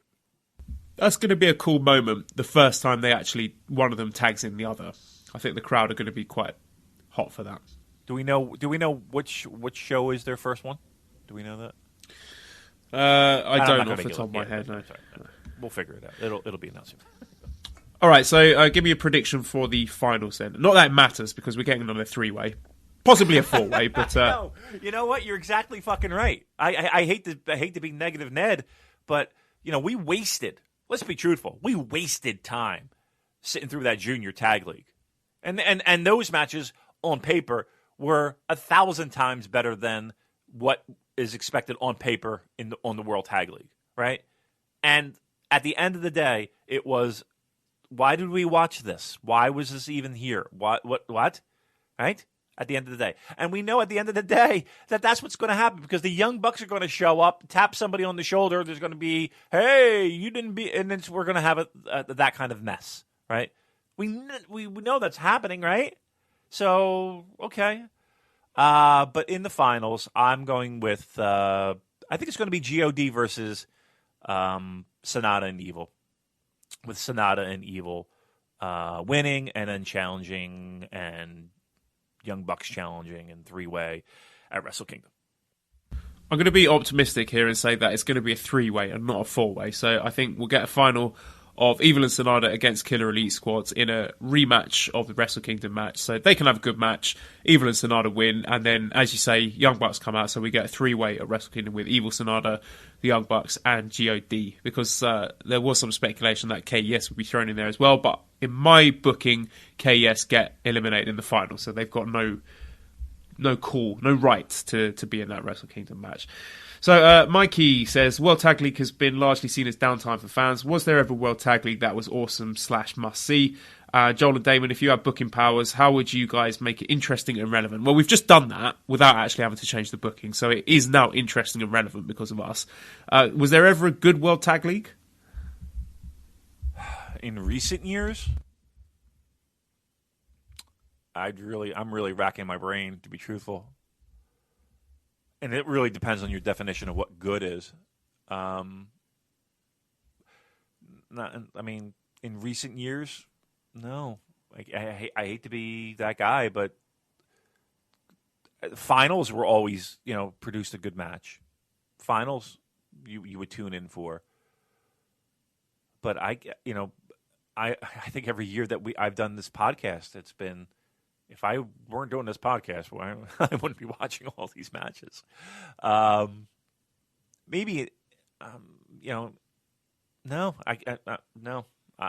Sorry, I can't. Nothing comes to mind that stands out aside from finals matches for World Tag League in modern times. No. We have a question here from Joe Gagney, who's a 5-star match game host. Yeah. Have you ever been on the 5-star match game, Damon? Certainly have. I took on. And how did you do? I took on that Joe Lanza. Did well in the beginning, but then fell apart at the end. And Joe Lanza defeated me. But it was fun. Yeah, I talked about it on this show. How you get nervous and you get like even the easiest things you start second guessing, and you don't know the questions. You don't know the questions beforehand, and it is you do get nervous and you do kind of choke a little bit. So, are you going to be on soon? No, I just wanted to make fun of you for losing and forgetting about Kamitachi. And was it the Yoyogi National Park Gymnasium that you got wrong as well? No, I got that one right. Oh, you got that right. You got that right. Okay, right, because I knew that one from the train stops on the JR line. Yoyogi, I remember that. So, Kamitachi is where I shit the bed. I was like, I can't believe I fucking missed that one. But, yep, that was me. Anyway, so Joe has a question for us. Yay or nay, swapping Tag League and Best of Super Juniors on the calendar. Tag League takes place in May and has all the big names. Best of Super Juniors is in December and the winner gets a shot at WrestleKingdom.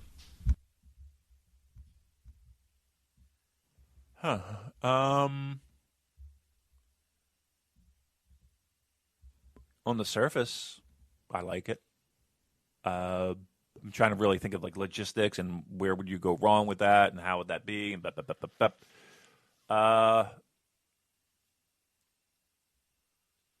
can't really think of anything off the top of my head where that would be an issue or a problem or a challenge.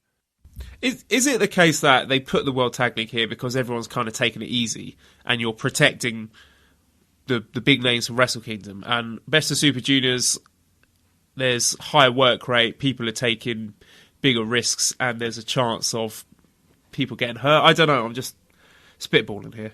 I mean, that would be the logical way to look at it, wouldn't it? It might just be something as simple as, this is how we do it, and this is where it's done. Tradition. But yeah, I mean, that's you could certainly look at it and be like, okay, this is the time where people just are going to heal some bruises. I mean, look, G1 is a grind, and it's tough on those guys. I don't think anybody will argue that point. Do we need a 6-month rest? Because really, that's what it feels like to a certain degree. Nah, I wouldn't have a problem switching it. I'm really trying to think of a good reason why you wouldn't, and I can't come up with any. I wouldn't have no problem with that switch. Joe came up with a really exciting alternative roster for the World Tag League. So this is it. Obviously, not all of these are possible, but just goes to show what they could have done if they wanted to. So Golden Lovers, Young Bucks, Suzuki and Zack Sabre Jr., Okada and Tanahashi, God, Killer Elite Squad, Kojima and Tenzan, Cody and Adam Page, Goto, Ishii, Evil Sonata, Best Friends, Naito and Shingo, Elgin and Cobb, and Jay White and Bad Luck Fale. Right. There, if they wanted to, they could put on a really killer World Tag League. Right. No, you nailed it. Isn't that amazing?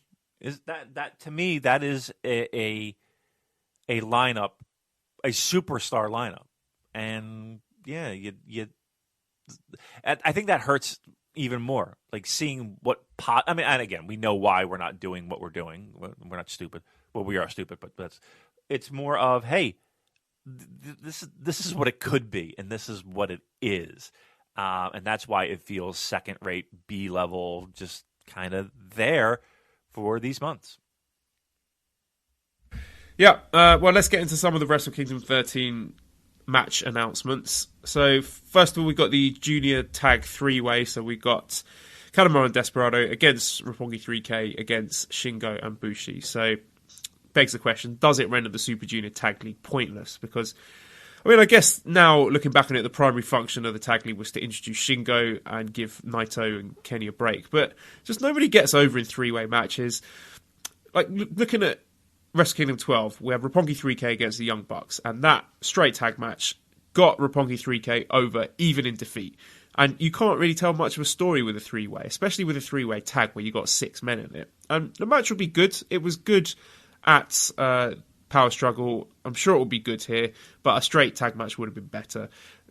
I just think you decide in July who your top 2 teams are, who do you want the Wrestle Kingdom match to be, and stick with that. Everyone else goes in the multi-man clusterfuck. Bad luck. And there was a tweet from Alan Forel who said, figured out why I hate triple threats. For the most part, there is exceptions, obviously. No triple threat is interesting because they all work the same. The participants rarely matter, so I'm bummed when I see a guy I like in one. Make interesting singles matches instead. And it's hard to argue with that. This is a match that we have seen 3 times already, and now we're going to see it a 4th time. So it's a bit of a disappointment. You said it. I mean, I don't think there's anything I can add to that. It's the same old. And again, the match is great. 8 minutes of a sprint. It's always a good match, and it's not like where people can listen to this and be like, "Well, you're complaining about having a good match."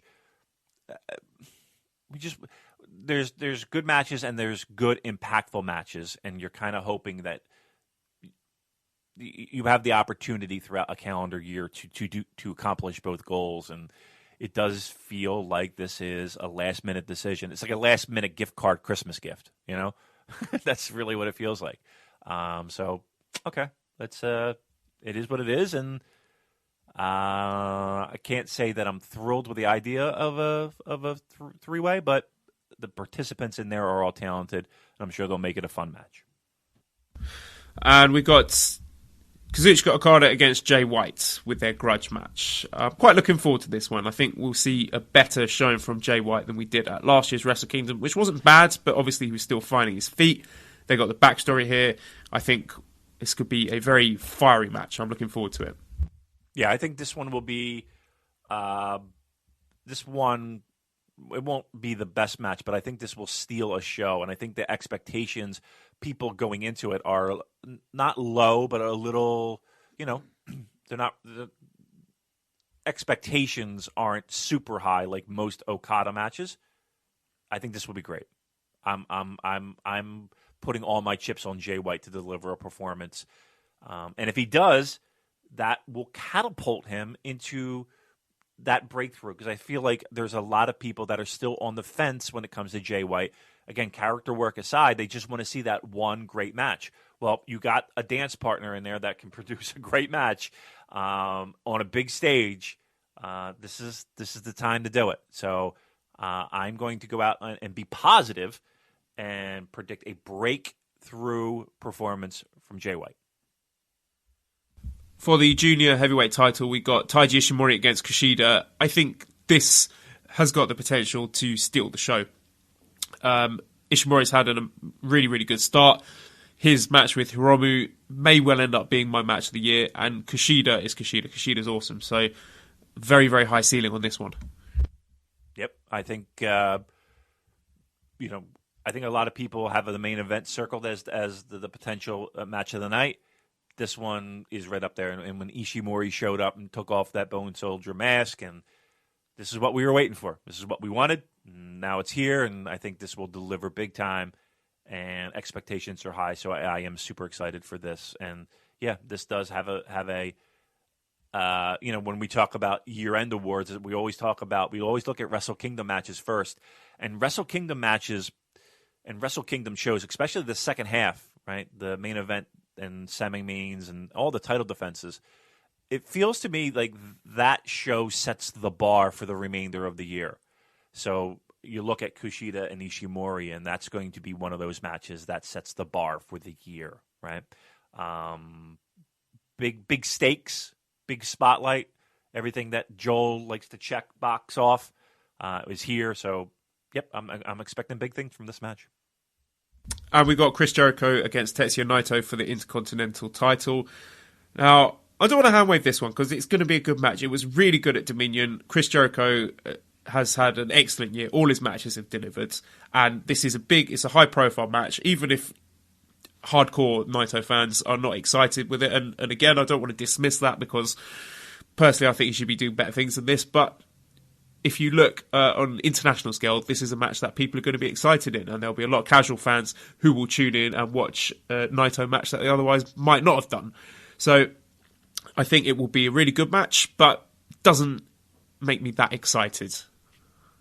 Well, I agree with a point that you made in that Naito is in a very high-profile spotlight match where you are going to get a ton of casuals for Chris Jericho for a Wrestle Kingdom show, right? We all know that there's a ton of people that tune in for a Wrestle Kingdom and don't watch a lot else in G1.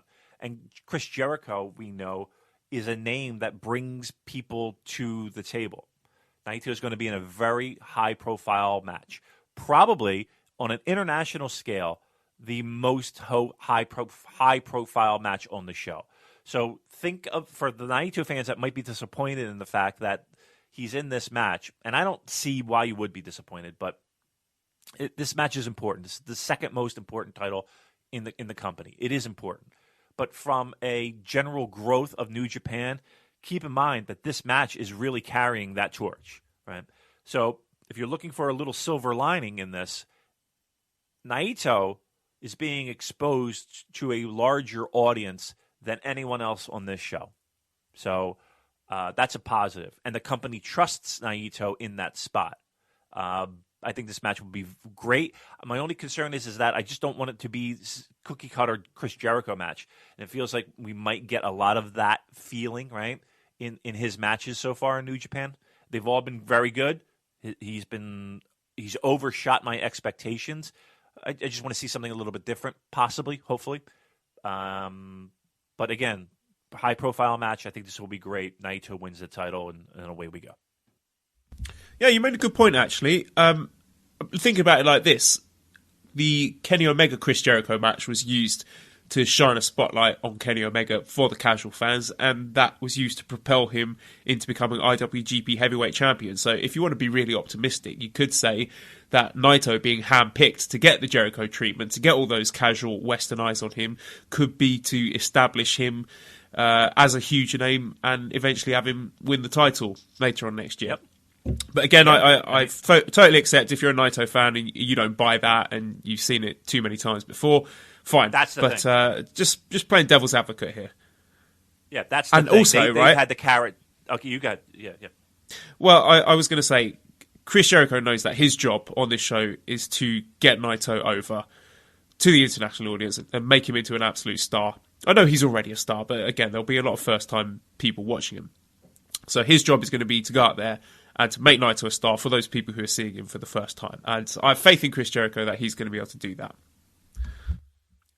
Nailed it. Yep, exactly right. Now, again, the issue that I feel like Naito fans have is that they've had this carrot dangled in front of them, so they're a little gun shy of that. And it is going to involve a little bit of patience on their part, right? Because, again, we're talking about next year's Wrestle Kingdom, a year away.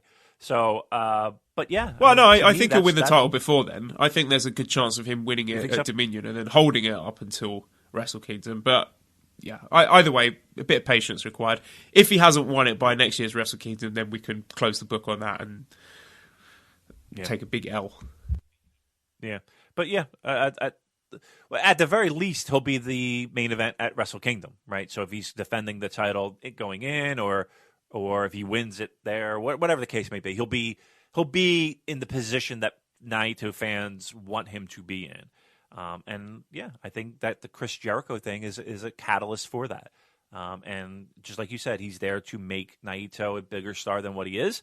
And that's a positive. That's a good thing. So if you're a Naito fan, that's what you're going into this show looking forward to. The kind of the spark that's going to light the powder keg for Naito in 2019.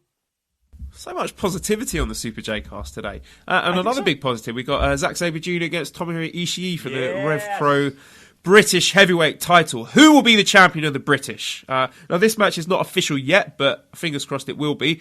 TJ, I just want to give a shout out to TJ, who started up a Wrestle1 Twitter page, which you can follow at W1_ENG. So give that a follow because there's some good stuff happening in Wrestle1 at the moment. So TJ asks, I know we just want Zack Sabre Jr. versus Ishii straight up, but devil's advocate, if they want to make this triple threat Kingdom at Wrestle Kingdom 13, who do you have pin ZSJ or Ishii during the World Tag League to be added to the match?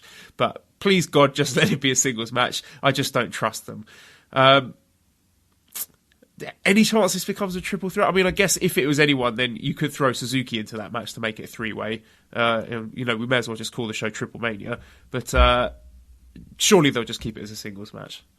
I'm on my hands and knees praying to the wrestling gods. Let's just make this a singles match. There is one guy that is standing out like a sore thumb so far who doesn't have a singles match, and that is Suzuki. Just saying that out loud. But dear pro wrestling god up in heaven, let's just make this a singles match, please. That's what everybody wants, and the excitement online that where people were getting wind of the angle that happened on that Rev Pro show. That's what we want. That talking about people getting what they want and giving the people what they want. That is what we want. Zack Ishii singles match at WrestleKingdom. I don't think we could ask for anything more. How long do you think they get? How many minutes? Well, that's going to be tough. I mean, Wrestle Kingdom shows are like 4 or 5 hours. You got to give them over 10, right? You got to give them over 10. So I'm saying I'm going to go with 14 minutes. Yeah, I think that will be good. I think you could tell a really good story in 14 minutes. Sorry, I was just looking up sumo things and I got distracted. It's the start of the Kyushu Basho. I'm excited. I love sumo. It's a good jumping on point for any new listeners. But yeah, this ZSJ Ishii match, they've had great matches before. This is going to bang. Hopefully they get a decent amount of time to do it. 14 minutes, please. I'll be happy with that. So that means we have nothing as yet for Goto, Ibushi, Ospreay, Elgin, Suzuki, Evil, Sanada, Beretta, Cody, Juice, the Young Bucks, Bad Luck Fale, and Marty Scurll. So we've speculated Evil and Sanada, they're probably going to be in the tag match. They're going to win the World Tag League. Young Bucks, they'll probably be in that tag match as well. And we've still got some big names there. Goto's going to have a... Well, let's... Question first. Nicole. The awesome Nicole from who runs our Discord for us. If we're having so much trouble finding spots for guys at Wrestle Kingdom and people stuck in storyline limbo because not everyone can be active, any thoughts to trimming the roster? It's a bit of a bloated roster, isn't it, Damon? Well, if everything that they say they want to do when it comes to Western expansion, they can have people doing things. It's just... It feels like they need help in creating those storylines and giving them something to do. It feels like to me, and I could be dead wrong, but it feels like to me that the one guy that everything's funneling through, it might be a lot to handle. And the one guy that's doing it has been doing it for years now, and there becomes a certain point where a booker does become burnout, and a booker does become exhausted with what is asked of him, and they focus on one certain area. There have been times where Riki Choshu has taken care of the heavyweights and Liger has taken care of the book for the juniors. And I think that's a smart thing, right? To have that. And again, the meetings of the minds, they can kind of talk together amongst themselves to kind of say, okay, that sounds like a good direction. I like that. I don't like this. But I like the idea of having someone run different things in the promotion, because I think it becomes a little bit too much. Is the promotion bloated? I mean, we have the never 6-man titles for what feels like the sole purpose of having a gauntlet match at Wrestle Kingdom just to have people get on the show, and then on top of that we have a battle royal, right? That we just to get people in on a show. So, yeah, either you. And here's the thing too. Even with all those mixed multi-man tag matches, Wrestle Kingdom's still a 5-hour fucking show, guys. And there's no way to get around that. So, either you're going to have a 6-7 hour Wrestle Kingdom, or some people aren't making the show, or you're going to have matches like Rumbles and schmazes for 6-man titles where people that you feel like should be on a show or in. I mean, how do you tell Marty Scurll you're not on Wrestle Kingdom, right? How do you tell Fale? How do you tell Dale that he's not on Wrestle Kingdom? How do you tell Yano he's not in Wrestle Kingdom? Right? How do you tell Elgin he's not in Wrestle Kingdom? You got to fucking just shove him in and give him a spot. They earned it. Those names earned it. Well, let's speculate on what other matches we might get. So, the New Bloods, Evolution, Valiantly, Eternal, and Radical title. Teak says, I know they seem to be keeping the Never options open in regards to what happens in the Dome, but is there any likelihood that instead of yet another triple threat, they have Goto drop it to Ibushi at the World Tag League final, or no, because that would leave Goto out in the cold? So, what do you think happens with the Never openweight title match? It happens. I think Ibushi and Goto happens, or Ospreay, again, maybe, or Ospreay, right? Right. It depends. It really depends on how Ospreay feels. Another 3-way. Yeah. I mean, if Ospreay says, "Okay, I'm good to go," what do you do with him? You give him the title shot. Then what do you do with Ibushi? What I would do personally is on one of those Road to Wrestle Kingdom Korakuen shows, have Goto drop it to Ibushi. Yeah, okay. Now here's the thing. There are some matches set up for this World Tag League tour where we have Goto working against Ibushi on opposite sides in 6-man tag matches. So I've got it here. It's Nights 2 and Nights 5. So Goto on one side, Ibushi on the other side. So I think it's pretty likely that Ibushi pins Goto in one of those matches to set up a challenge. But yeah, we still got Ospreay on the sidelines. How's this going to play out? Perhaps Ibushi gets a shot and wins the belt at one of those Road to Korakuen shows and Ospreay challenges him for the Dome. That would be the best, I think. Or maybe we get Goto against Ibushi for the Dome. Or Goto, Ibushi, Ospreay 3-way. One of those. But my preference would be Ibushi, Ospreay. But I get you can't really leave out Goto at this rate. Right. What do you do with them? Okay. And then there's, again, there are other lower level people that, what do you do with? Again, Fale. What do you do with Makabe? What do you do with Nagata? What do you do? Are they just all Rumble? I mean, we're just tossing them in there. Again, Liger, Rumble. Tiger Mask, Rumble. What about El Desperado? He's in the junior tag team match. Oh, you check. Okay, right. My bad. All right. Fuck me. What about? That's it. There's so many people in that fucking match that you forgot who they were. I really don't blame did. you, Damon. Yeah, I mean, I'm just going through the roster in my head. Like, who else is? Who are we missing? Who else doesn't have anything to do so far? I think we got everybody. But yeah, I mean, that's a problem, Nicole. That's a huge problem. It is a big, fat, bloated roster, and we're trying to shovel in 10 pounds of shit in a 5-pound bag. Yeah, we've still got Yoshihashi on the shelf. He's missed out on this whole chaos angle, and you'd think he would have had some part to play in that. It's interesting you mentioned Bad Luck Dale. Do you get the feeling that he is being phased out somewhat as a wrestler? Because I get the feeling he seems to be focusing a lot on the Fale Dojo and being a New Zealand talent liaison. I saw an article today, I hope I'm pronouncing this correctly, Ite Lemalu writing, interview with Fale Dojo head trainer Tony Kozina, who's emphasising how he wants to bring discipline and respect and humility to the trainees and how the visibility of the dojo is growing. They've even got a trainee who came all the way from Israel. But back to my original point, it does seem that Fale has taken a step back in terms of in-ring stuff this year. Do you think that's a long-term thing? No, I don't think so. He's a valuable resource in that he always, all you got to do is just heat him up and he's ready to go. And usually around New Japan Cup time is when you see that, right? No, he could be valuable still. He's a big guy.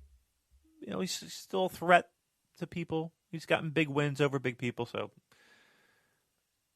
I just don't. I mean, you can't. Let's put it this way: you can't leave Dale off the show. He's got to be there. Odds-on favorite for the Rumble winner, maybe, or never six-man schmazzola. Yeah, I mean, one of those two, but he's got to be on the show. Yeah, it could be in the never six-man, but then who's he going to tag with? Because it's not going to be God, and it's not going to be Ishimori because they already have matches, and it's not Jay White, obviously. So he's sort of running out of people to tag with there, unless it's Gedo. What about what's the other Bullet Club? What was it? Hikulori? What was his name? Hikuleo. Hikuleo, right? We haven't heard from him. I think he's still injured, isn't he? Is he still hurt? Yeah. What about the US title? So there was a rumor that Trent Beretta was going to win the belt, and they were going to do Cody Trent 2 at WrestleKingdom. Now, as you mentioned, Cody's injured now. We don't know the extent of the injury. Do you think Trent versus Cody is a WrestleKingdom match? Because it seems that they do see Trent as a possible future Gaijin star. Or alternatively, how about a three-way between Cody, Trent, and Juice? What about Hangman Page? Fine, throw him in. Four-way. Done. I mean, seriously, there's another name who has had a considerably, I don't want to say most improved year, but he'll be in the mix for most improved, no doubt. Hangman Page, we haven't mentioned once, right? Are we doing a four-way for that title, right? I mean, now we're getting in fucking madness world, right?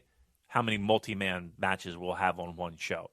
They can't possibly make that a four-way, could they? Or even a three-way? Could they? Well, I don't put anything past them these days, but that would be what, 3-4 multi-man tags or multi-man scenarios? 4? To me, it would just make sense to do Trent against Cody. Just stick with those two guys, have Beretta going over, make him into a big star, let him have his moment, and then run with that. But again, that's leaving Juice Robinson out, which is fine. Like, again, you got to be ruthless when it comes to this stuff. Stick him in the schmoz match, put him with Finlay and Yano or whatever, whoever the stablemates are, Finlay and Hinare. I don't know, but what do you think for the US title? I mean, I would prefer a singles match, but in my mind, I'm sitting here thinking, okay, so you're going to give that a singles match, but you're not going to give Ibushi Ospreay a singles match because you got to shove Goto in there. You know what I mean? Like it's weird. And how long do you give them? How long do you give a Cody and Trent Beretta? 8 minutes? It's good. You got to be in and out. Yeah, that's a lot of singles matches. Yeah. I mean, they've had weirder scenarios. Look, they gave Cody and fucking Juice a singles match. So, but yeah, I think Cody, and on that same show, they had a Kyle O'Reilly against Adam Cole match as well, which a lot of people forget. Yep, that is correct. And that was only like 10 minutes, but it was rushed. It was just like, oh, it's finished, and kind of pointless. Yep. So, could they do it? Yes. Could they do a Cody Trent? Yes. It's going to be under 10 minutes, and nobody will remember it. I hate to say it, but that's the truth.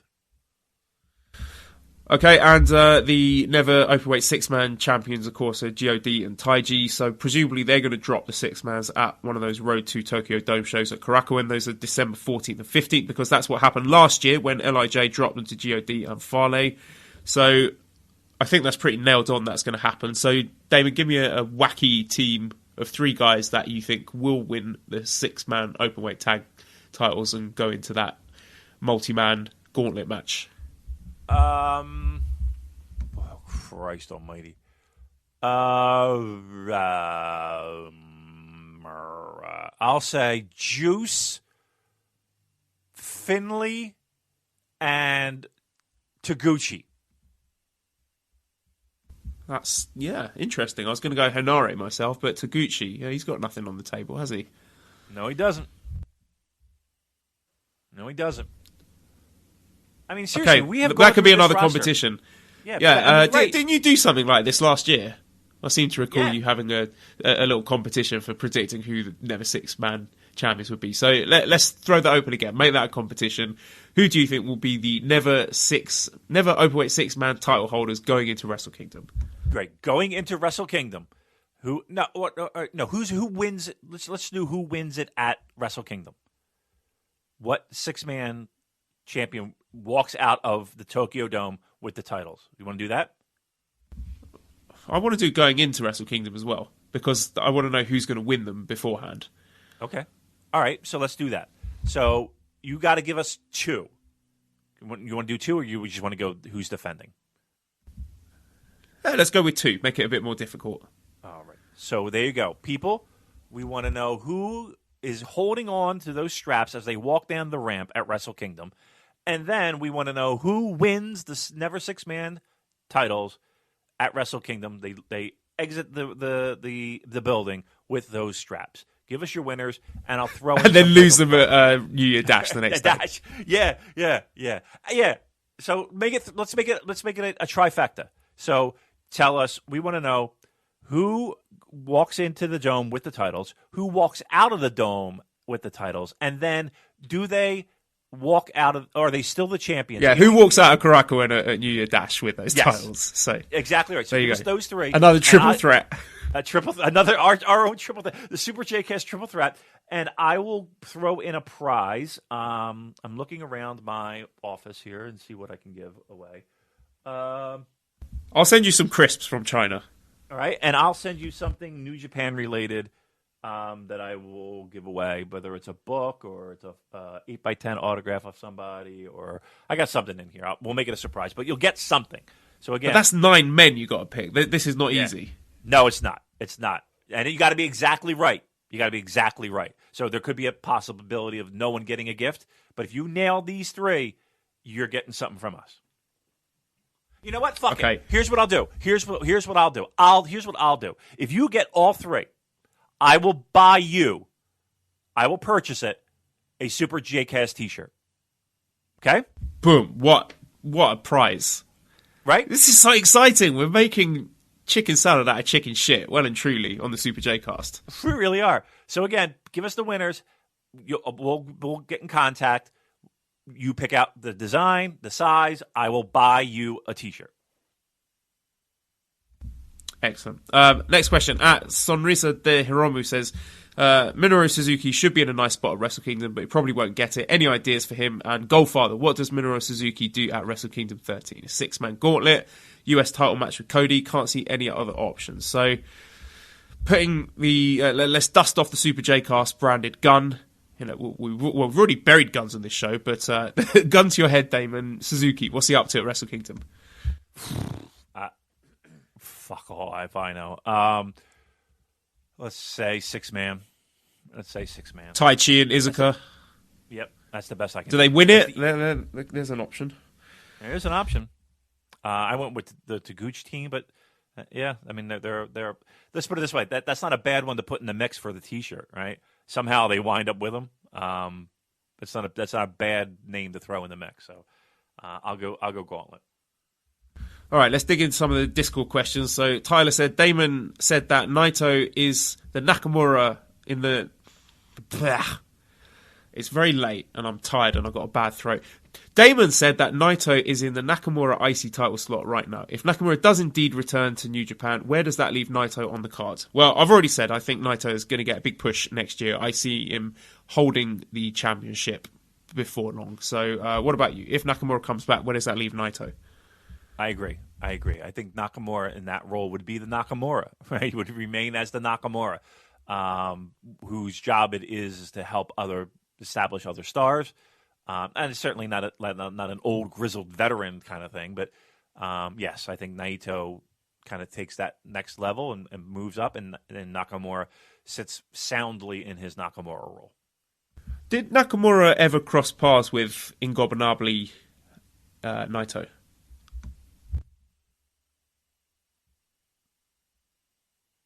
That was 2016, wasn't it? Didn't Nakamura leave after Wrestle Kingdom 10, I want to say? And then was that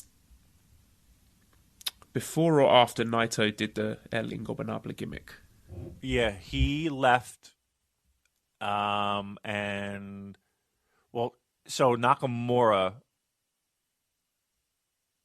No, he was still doing. He was in Los Ingobernables mode because in G125 where Naito or excuse me where Tanahashi beat Nakamura, Naito was doing Naito.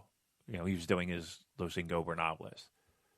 I was there, so they were there at the same time. But then that coming WrestleKingdom was his last one.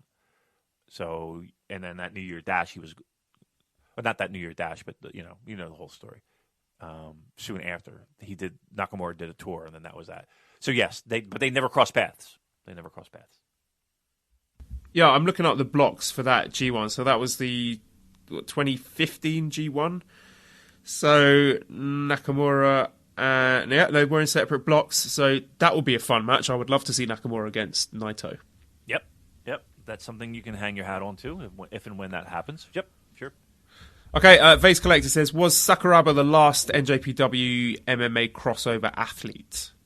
Sakuraba. There's a name we haven't heard in a long time. Chaos member. I wonder what his takes are in this chaos situation. I wonder where his allegiances. Was he the last MMA guy? I mean,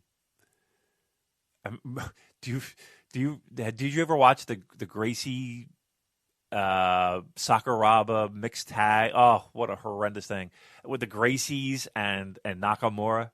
Oh, and Nakamura would come in with his gi. Ugh, terrible.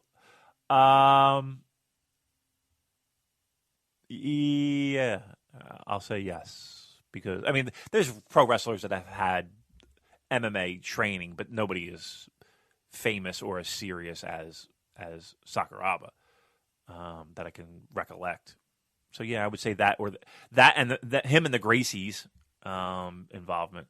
Yeah, that would probably be the last two major names for New Japan.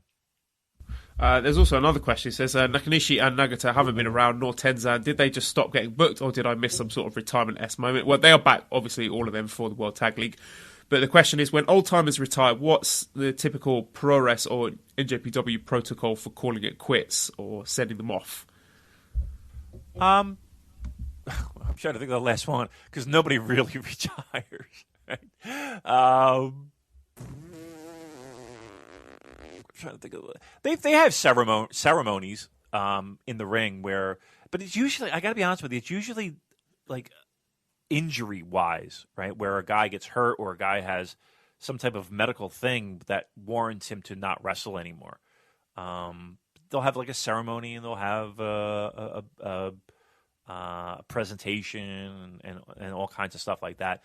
But usually, like I said, nobody retires in pro wrestling from age. It's usually a health-related thing where they have to announce that they are no longer competing in the ring. Yeah, I think you raise an interesting point here. There's a lot of guys who are just sticking around, and I think it's contributing to this bloat of the roster. But yeah, good question there. Jared says, on this week's cast, the guys started talking about matches they'd like to see Ishii have at WrestleKingdom for the British title. I'm surprised the rematch with Walter wasn't one of the options thrown out. I think that would slay. Would that be pants down match for you guys? Did you see the original Ishii against Walter match? I did, yes. Good, very good. I liked it a lot. And I like Walter a lot. But if you're going to ask me if I'd rather have Zach versus Ishii or Walter versus Ishii, I'll take Zach. I think it's a more. I don't know. I'm really psyched up for that match. I want that at WrestleKingdom.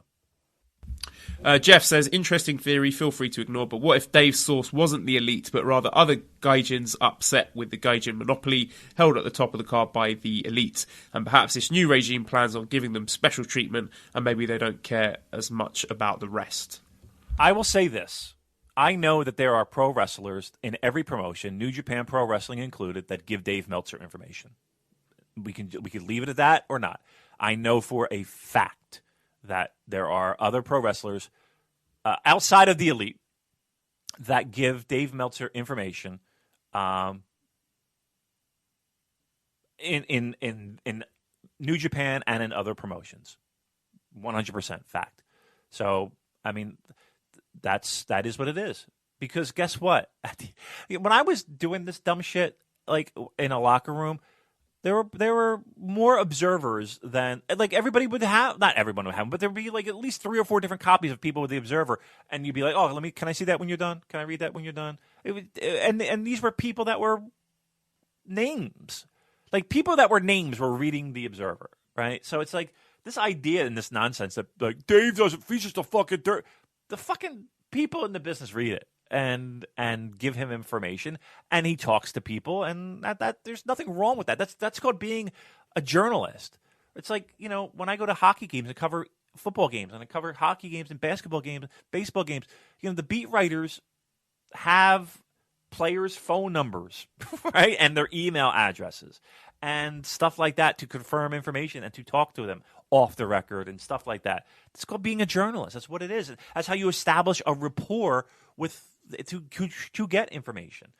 I don't know where people fucking get off on like people feeding. I don't know. Whatever. It happens everywhere. That one thing where I was just going to leave it as a sentence turned into 9 paragraphs. So yes, okay. Other people give him information. Yes. All right, let's dig into the Twitter questions then. Voices of Wrestling writer Griffin, who appeared on Music of the Mat recently, a very good episode about Kane, I believe. And Griffin, I'm waiting for the Sumo cast. When's it coming out? Griffin asked, which of the 4... yes. Well, I think I don't know. There were a few people who said they were going to be doing something like that, but I want it. It's about time. Griffin says, which of the 4 American young lions do you think has the most potential of breaking out and reaching the top of the card before the others? And what do you think will happen to New Japan should the entirety of the Elite leave the company after Wrestle Kingdom? Now, I haven't seen any of the American Young Lions, so I will save that question until some of their stuff makes tape. The second question, what will happen to New Japan should the Elite leave the company after Wrestle Kingdom? They'll have no problems whatsoever. It's happened before where big names have left. They'll just slide other names up the card, restock that bench. So if Omega goes, then your Gaijin Ace becomes Jay White. And tag teams, I mean, the Bucks are gone, but you know, there are plenty of tag teams. You could easily stick someone else in there. There's so many names you could put, like, you know, have Roppongi 3K move up to heavyweight, or you know, have Evil and Sonata having an extended push with it. There's loads of stuff you could do. Like, honestly, I don't think it would affect things much at all if the Elite left. The only thing that honestly it would impact is disappointment to a lot of the people that are planning to go to that Madison Square Garden show. I mean, because when tickets went on sale, the expectation was Kenny Omega being there and Bucks being there. That's truthful. I think maybe from a T-shirt sale and a merchandise sale, yes, they might see that impact. Aside from that, the card-wise, no, New Japan's pretty smart in making stars and taking care. I mean, people were saying the same thing when AJ left, right? Oh, my God, what the fuck is – well, how are they going to do this? They're going to put Kenny Omega in that spot? That's he's a junior, and he's wacky, and he's goofy, and he's well, okay. Here, look at where we are now. Oh, my God, Nakamura left. This company's going to die. And okay, look at where we are. So, no worries there. It happens. It's – you know, it's people even text me. They're like, "Oh my God, Ring of Honor! They fucking what are they going to do? They got nobody." But they've had it before. They've lost Joe. They've lost Punk. They lost Bryan Daniels. They lost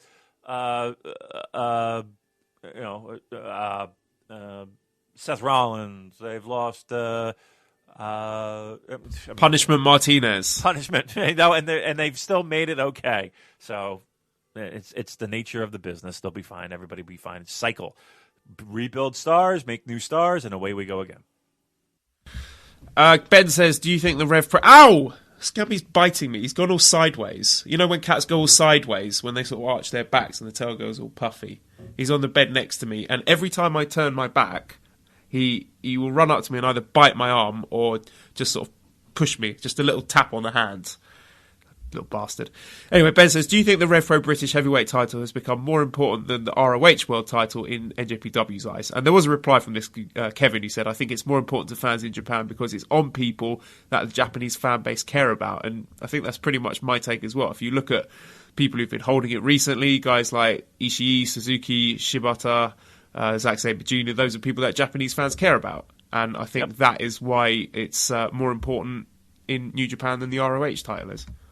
I agree 100%. And you can go back to when if you want to say the peak relationship between Ring of Honor and New Japan, Ishii was holding on to some of their titles, and it just makes sense. Yeah, I agree 100%. All right, at Ingobernables20 has been posting this question every week, and I've been ignoring it, but I'm going to deal with it now. How big is the universe? It's 46 billion light years. Stop asking me. Next question, Tyler. Any tips on how to arrange your sleep schedule for optimum WrestleKingdom viewing live? Living in Minnesota, it will start around 1 a.m. for me. So, Damon, some tips on watching WrestleKingdom. Yep, so I'm in the same boat. I'm on the East Coast, a little bit different. But one, you got to prepare before. So, get your energy drinks, your Monsters, your Red Bulls, your 5-hour energy. 5-hour energy literally is, I said literally, I'm sorry. It's not literally liquid cocaine because that would be illegal in the United States. But it is very similar to liquid cocaine in the sense that you take that and you're fucking rolling. So stock up beforehand, right? Try and take a nap if you can during the day, if you can afford that. Do that. And obviously schedule some vacation time. You might want to take a vacation day or two. You're going to be dead the next day. Try and power through. But actually, here's the thing. For the past couple of Wrestle Kingdoms that I watched here at home, like I will be doing this year, for fuck's sake, I've been actually amped up afterward. So I would go to a diner afterward and get breakfast and talk wrestling with some friends and then crash out about 11 o'clock in the morning. So it's not as bad as it seems. Actually, the beginning part is the worst part because some of them as matches, you kind of just like, oh my God, and you start falling asleep. Power up, get some Red Bull, get something to eat, make it good, prepare is my best advice. Prepare. We've got a couple of questions here about Wrestle Kingdom matches. John says, which championships change hands at this year's Wrestle Kingdom? Has there been a year where all the singles titles change hands? And Big T says, so history has shown that the G1 winner never beats the champion at Wrestle Kingdom. I swore Naito would do it last year, but alas, is Tanner the one to finally break the tradition? I foresee a lot of belt switching hands earlier. Doubt all of them do. Now, we have got plenty of time to break down Wrestle Kingdom, so would you say we put those on ice until we got a full card announced, and then we can give you our picks for Wrestle Kingdom? It's a bit too early to be doing that, but we got your questions. We'll keep them in the bag. Connell says, Connell, this is the super person who sent me my Zack Sabre Jr. t-shirt. How do you feel about Naito having to use 2 Destinos to put away his opponents? Could this be a catalyst for a new finisher or something else? Also, who in LIJ has the best masks? Well, it's clearly Bushi, because he must be really rich, because he comes out with a new mask each time, and the most recent offering, like the Time Bomb one with the dynamite in his mouth, that was awesome. So Bushi's got the best masks, and it seems like there's the little half Destino, like the running Destino, which doesn't count as a full Destino, that people always kick out of, and then he's got to do another full Destino to actually get the win. I don't really like the Destino. I think it's a bit of a clunky finisher. I think he could use something else. Dare I say a Stardust Press? But what about you? Your thoughts on the Destino? I mean, you look at the high fly flow. A lot of times he's got to hit 1 or 2 on those. Right? No, I don't have a problem with him hitting multiple ones to finish somebody off. That's fine. That's. I mean, it's not like he has to hit, 7 F5s. Right? Two's an acceptable number for me. Okay, Jake says, on the NJPW roster as of today, which wrestler is underperforming their skill level the most? Some may suffer from limited gimmicks, some may have had very poor match layouts that didn't exhibit their obvious strengths, striking, selling, mat wrestling, etc. So who's underperforming their skill level the most? We've talked about it a lot. Jay White, I think the gimmick has meant that he's not able to have those clean finishes that we come to expect from matches.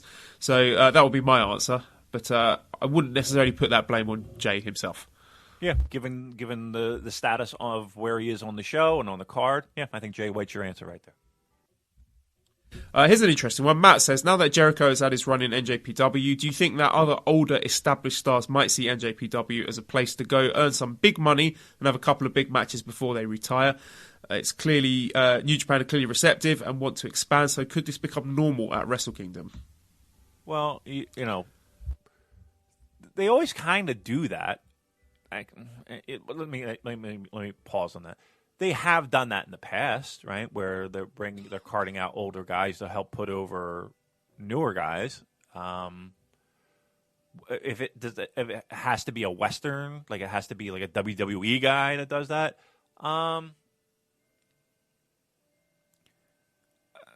They've done it in the past. I mean, look at Hogan, right? Look at Hogan and you know, in his involvement in the '90s. You know, you could argue that Lesnar was one of those too, and Kurt Angle and all those type of people. So it's happened in the past. It's not like it's a new thing with Jericho's role. I think, to answer your question, yeah, I think they would do that again in the future. Sure. Jazz, who is a proud owner of a Super J-Cast t-shirt, says, random question, I guess, which 5 current indie, anything non-WWE stars would headline a Hall of Fame for you guys? I'm not sure what that means, headlining a Hall of Fame. Am I just picking 5 current indie stars that I like? I guess Walter, Pac, Bastard Pac, he's got to be picked there. I don't know what else counts as indie, because there's a lot of guys in other Japanese promotions that I'm big fans of. I like Shuji Ishikawa, Kento Miyahara, Zeus. I've been enjoying his work recently. Marufuji's great. Katsuhiko Nakajima, also excellent. There's a lot of guys on the DDT show that I thought were brilliant. Shima, T-Hawk.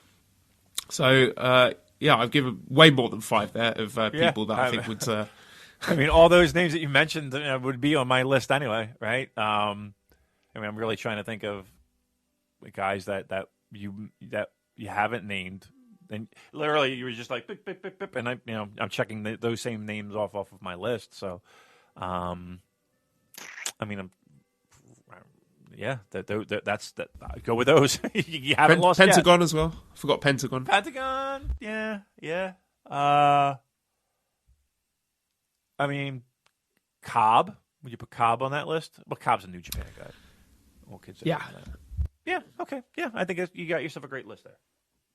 I am Kamach 4 says, talk about Neville's crazy abs. Holy shit. Have you seen this picture in question? Yeah, Jesus Christ. Yeah.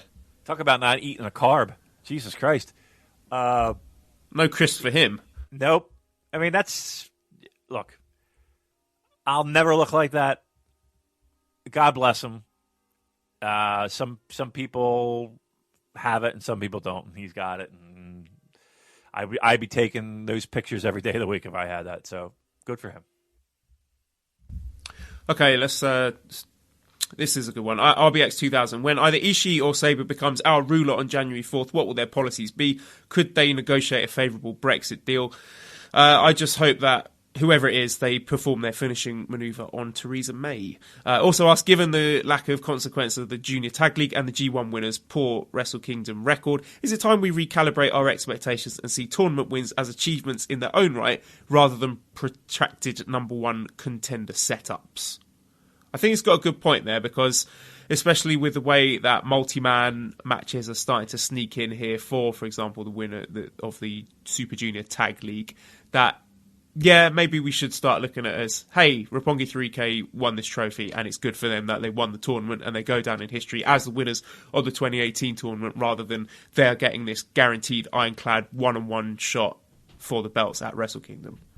Yeah, I mean, I guess the theory and the logic being that, well, you went through all of the best tag teams to win the tournament, so of course you're the best and the most credible challenger to a champion. I guess that's their train of thought, but it's my biggest thing is that right now it feels like when I see tournament, I think, okay, hand wave it to the very end. That's really what it is. Hand wave it to the final, and then even then, there's a really good shot that it doesn't mean anything anyway, as we've seen. So, the winner of the tournament means very little to me at this point.